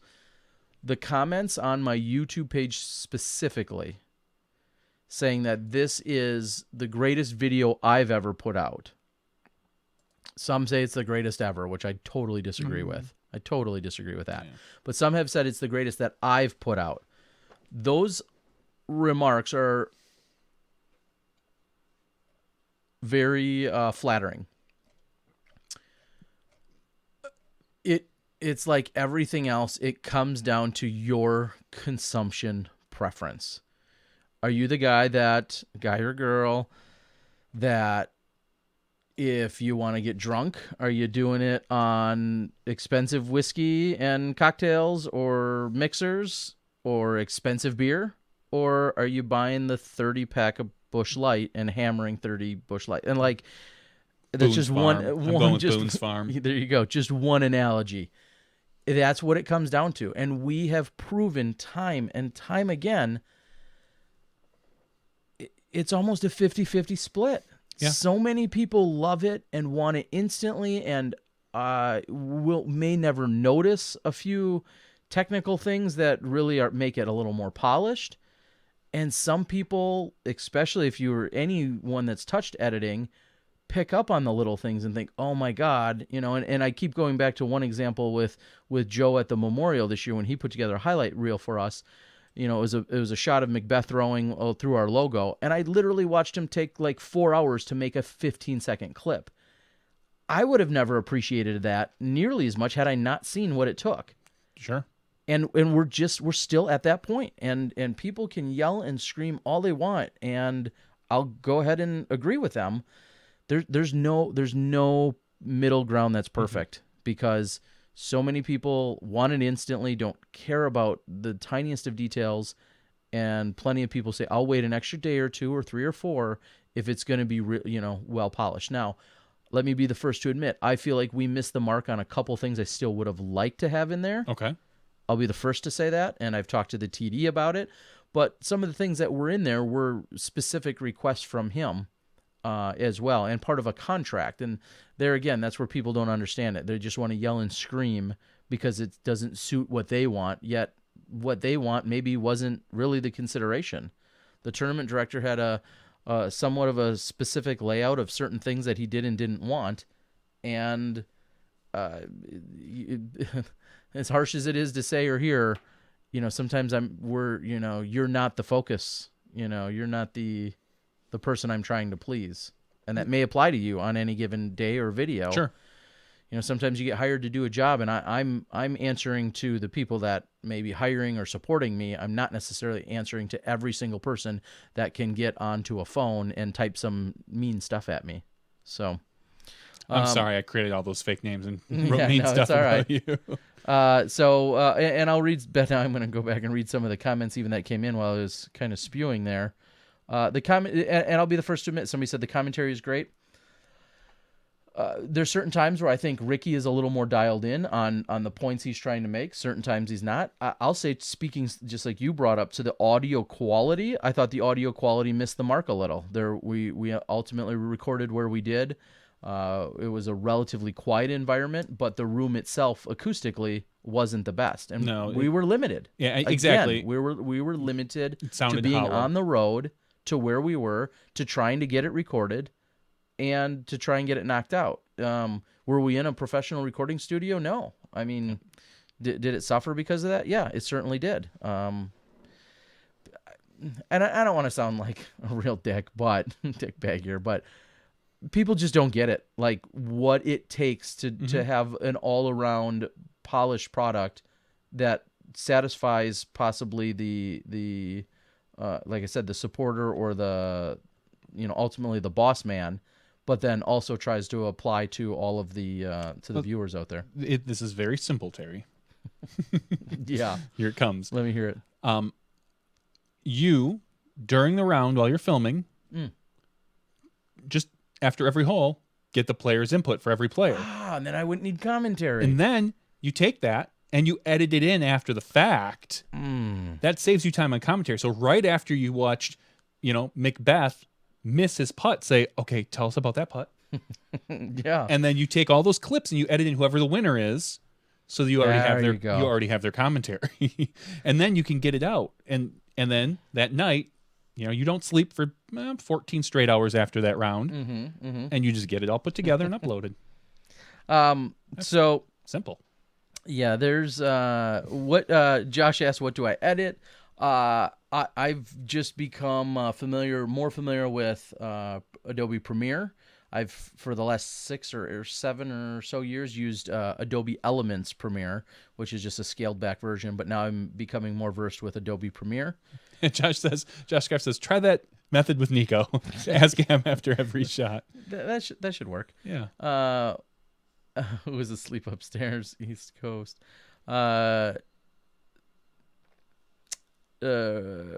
sorry, I'm trying to read through all the comments here. Like I said, there's a few comments, and that was a question too. Again, the question was, do we have someone else besides Ricky? I mean, there was, like I said, we all know Ricky can be on point and off point with his public speaking. He's getting so much better, and it's fun to watch him elevate himself over the last even just 6 months. And, do you get Ricky or do you line up somebody else, either second place or someone completely not related to the round, like a Paige? Because the very first complaint would be, why don't you have the winner? Yep. That's the first complaint. I guarantee you the first complaint would be, why don't you have the winner? This is stupid. Why do you have second place, third place, 10th place? Why do you have the women's first place? Why do you have the women's second place? Why do you not have the winner? Would be always the first comment that would come in. Yep. And we were fortunate. I mean, people also don't understand. I don't get to call, as much as I like to think so, I don't get to call all the shots. Ricky was kind enough to still and happen to be in town in Santa Cruz on Tuesday afternoon when we could finally get in front of him with something that looked like a rough cut, for him to sit down and edit with us, or for him to even sit down and be able to do the commentary. Paul Macbeth was out running a clinic. Nate Doss was out ran a clinic that morning, and like I said, Macbeth was doing a McBeast challenge. So there's a lot of moving parts, and clearly there's a lot of Monday morning quarterbacks too as to how things could or should be done. But at the end of the day, I'm trying to put out the best possible product that I can, and at no point am I trying to sabotage anything else, to give you less than the best that I can offer. No, because I get to hear it all the time. I get the phone calls from Terry complaining, pissing and moaning, and not always that. Sometimes it's good. Sometimes he calls me like, oh my God, I can't believe that X and Y, Z just happened. But when things don't go right, Terry is there stressing about it. It's not like he's just like, whatever. This is good enough. There's 20,000 people that want to watch this, but I don't really care. Yeah, no, trust me. It's all these guys. They all stress over it. They all wish they had an extra, hour or 10 hours. Sometimes, yeah. Or 20 hours, and it's just it's the nature of the beast. And like I said, hashtag spoiled. That's what we all are. And for some reason it's okay. And other reasons it's not. It's amazing what these guys can turn around in one day, some of them. And then, when you're so used to seeing, like you said, you can see all the flaws when you've done the editing. You look at their videos and say, oh God, they missed this. They did that. Sure. They missed that. Most people are going to watch that video and be like, oh, that was a pretty good video. And it's certainly, it's not even like a comparison thing. No, not at all. And I've said it before. I will continue to be able to and occasionally put out very next day coverage. I'll probably be doing it at Beaver State Fling. I can certainly do it. Some other pieces of that are going to be compromised in doing that. There's no doubt about it. Some portions of that production will suffer from it. And we're talking about a 1 or a 2-man crew more often than not. And, some people like the Central Coast along with Jomez, those guys, I don't want to say just have a huge advantage. Those guys have more manpower. And that's what they've developed. And it's not even a whiny me versus them. They've done very well in developing more manpower, so they have a little bit more to spread it out of. More often than not, my coverage is usually me or depending on the situation. Recently, it's been with Joe Height, but before that, it was almost exclusively me. So You're talking about me, who's not a professional editor, trying to get it out as quickly as possible and trying to make it look good for you. At what point is it fair that someone does or doesn't get 6 minutes to sleep or 10 minutes to shower or a half hour to themselves on any given day? So, and here we are, and we know we could argue about this for years as to production, not just the quality, but the turnaround. What people don't realize is if we all relaxed, and I mean all of us, the Central Coast and the Jomez and us, if we all could relax things by 24 hours, everyone's quality would improve. Everyone's. I'll say this. And you'd have a lot less bitter people like me. I'll say this. I think that would be a great idea for the final round. Okay. Pushing first, second, even a third round, we'll say, back 24 hours. I would rather see a rough, raw cut of that. Give me the details, because I consume it kind of like a textbook. Like, almost no one enjoys reading a textbook, but they're watching it or they're reading it to get the information. Like, okay, I'm going to consume this. That final round, that's the round I want to see people take way better care of. I want some story, I want some drama. I kind of seen what's going on. And like people are saying, Central Coast knocked out the St. Jude in 12 hours, which is insane. Yeah, it's awesome. It's phenomenal. Hats off to them and kudos. Yeah, I mean, and I haven't got a chance to watch it yet. I might, if I'm lucky, tomorrow or the next day. But I would like to see that with final round. People to say, and it's tough, but say, no, get bent. I'm gonna take my extra time with this. This is the final round. This is what a majority of the people have been waiting to see. I want to give you a little extra. Those other 2 rounds, well, and that's my personal opinion, of course. No, I hear you. I feel like there's even a challenge, and I'll use Beaver State as a great example because it's the next one up. I fly in Thursday night, whatever. Play is Friday, Saturday, Sunday. There's 2 rounds on Friday, 1 on Saturday, 1 on Sunday. I fly back out, and I say this because there was no perfect solution. I fly back out at midnight on Sunday night of Beaver State Fling. So when might one propose the practicality of the final round of Beaver State being posted? I mean, let's just say, Sunday. It starts at 2 o'clock. Yep. Let's say the round takes 4 hours. I'm at the park with or without a car. Let's just say I'm without a car this time. Usually I'm with one, but I'm there to the bitter end. That's 7 o'clock. If I get a ride into the airport, Maybe you can get an hour or two of editing, and then if I go right to the airport, barring I eat or have any time to relax or say hi to anyone, but yeah, I get to the airport at 9 or 10, and I'm boarding by 12. I may or may not sleep. I'm a night guy, but so I may or may not sleep on the plane. I've only got so many hours of battery life on a computer. You're talking about shifting footage around, getting it put into the right place, getting it marked and tagged and put in the right places that it needs to be. And then I'm home after what will be probably a miserable night. And then I'm home with a family. And then it's Monday. Mm-hmm. When should that video be out? Monday afternoon. I mean, and again, I could see it depending on what type of cut you're going for. Are you going for just a more of a raw, hole by hole, give you no commentary, kind of just give me scores, give me the shots? I would think you could, and granted, again, you have a family and everything. As a viewer, next day coverage then would probably be like later in the day on Tuesday. Yeah, I mean, that's if you're going to give me if you're going to give me something a little more polished, a little nicer, again, a Thursday I think is acceptable. Well, so that's where I'm at, and these situations.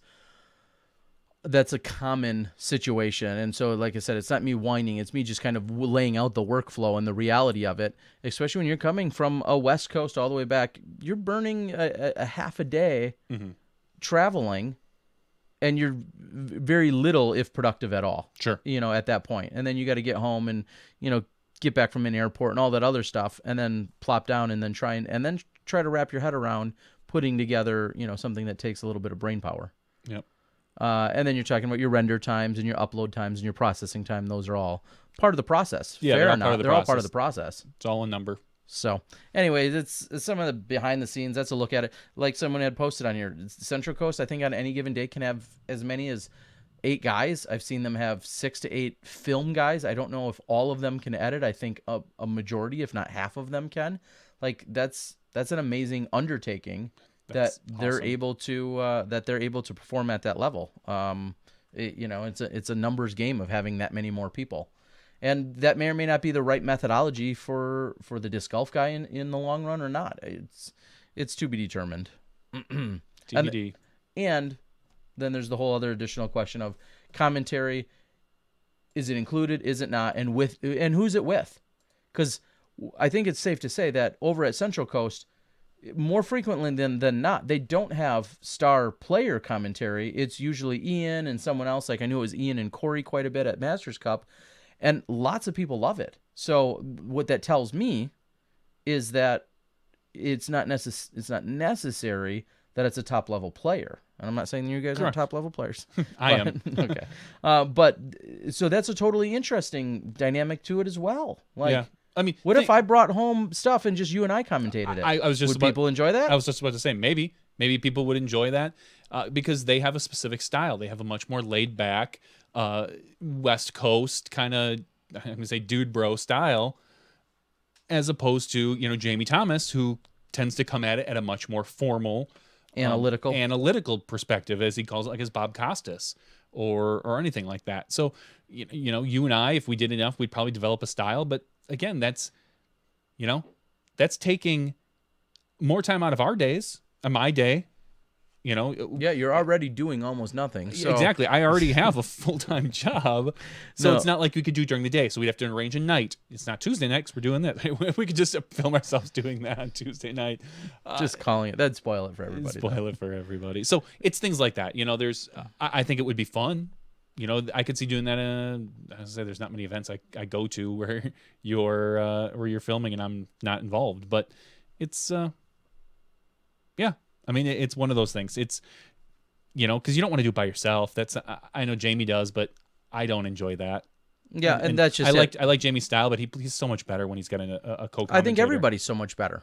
I mean, that goes without saying. I think everybody is so much better, and I think as Josh here says on the board, that he really enjoys that it's disc golf, not ball golf, and that it's more of a laid back style. I think a lot of people enjoy that. It would be an interesting test, and again, whether it's you or anyone else that I grab to do co-commentary with, I'd be interested to see how well it's received, because clearly commentary is a really large part of the Central Coast model, and they knock it out of the park with that. Yeah, they do. I mean, look at the support they have online, on Patreon. I want to say they've got. I thought I looked a while ago. It was like $115 a video or something along those lines. I think it's way more than that now. It might be. I pushed for Patreon last week quite a bit. So I don't know. I thought I saw 176 last time I looked. Really? Yeah, something like that. Anyway, all right. Well, those are some of the back end ramblings regarding. Oh yeah, I'm sorry. 168. Yeah. Post-production action that you see out there. Joe asked, "Does anyone else play the CCDG theme song before throwing on hole one?" And then let's play some disc golf. I got to make sure to not say that. Not that let's play some or let's watch some. I got to make sure not to say that, just because I mean I've heard it a few times, but I don't want to accidentally even I know during my commentary with Ricky, it was somehow on the tip of my tongue. And I was saying, don't say that. It was like subconsciously it was there because clearly I'm not out to try and steal their line. Their little tagline, yeah. Yeah, that was crazy. So, yeah. All right, I think we can call it. It's been a long night. I got more stuff to do and prepare for this weekend. Looking forward to it. Should be a fun weekend. Should be fun. We may have some special guests coming in next week to give us some updates and some details as well. So, should be fun. Thought it was dumb. All right. So for everyone that was out there, we appreciate you guys chiming in and sticking it out to the bitter end here tonight and interacting with us as much as many of you guys did. We appreciate it. This has been our podcast number 90s after show for Johnny V and myself, Terry Miller, the disc golf guy. That's Johnny. We'll see you guys next week on Tuesday at 9 p.m. Central Time when you step inside the Smash Box.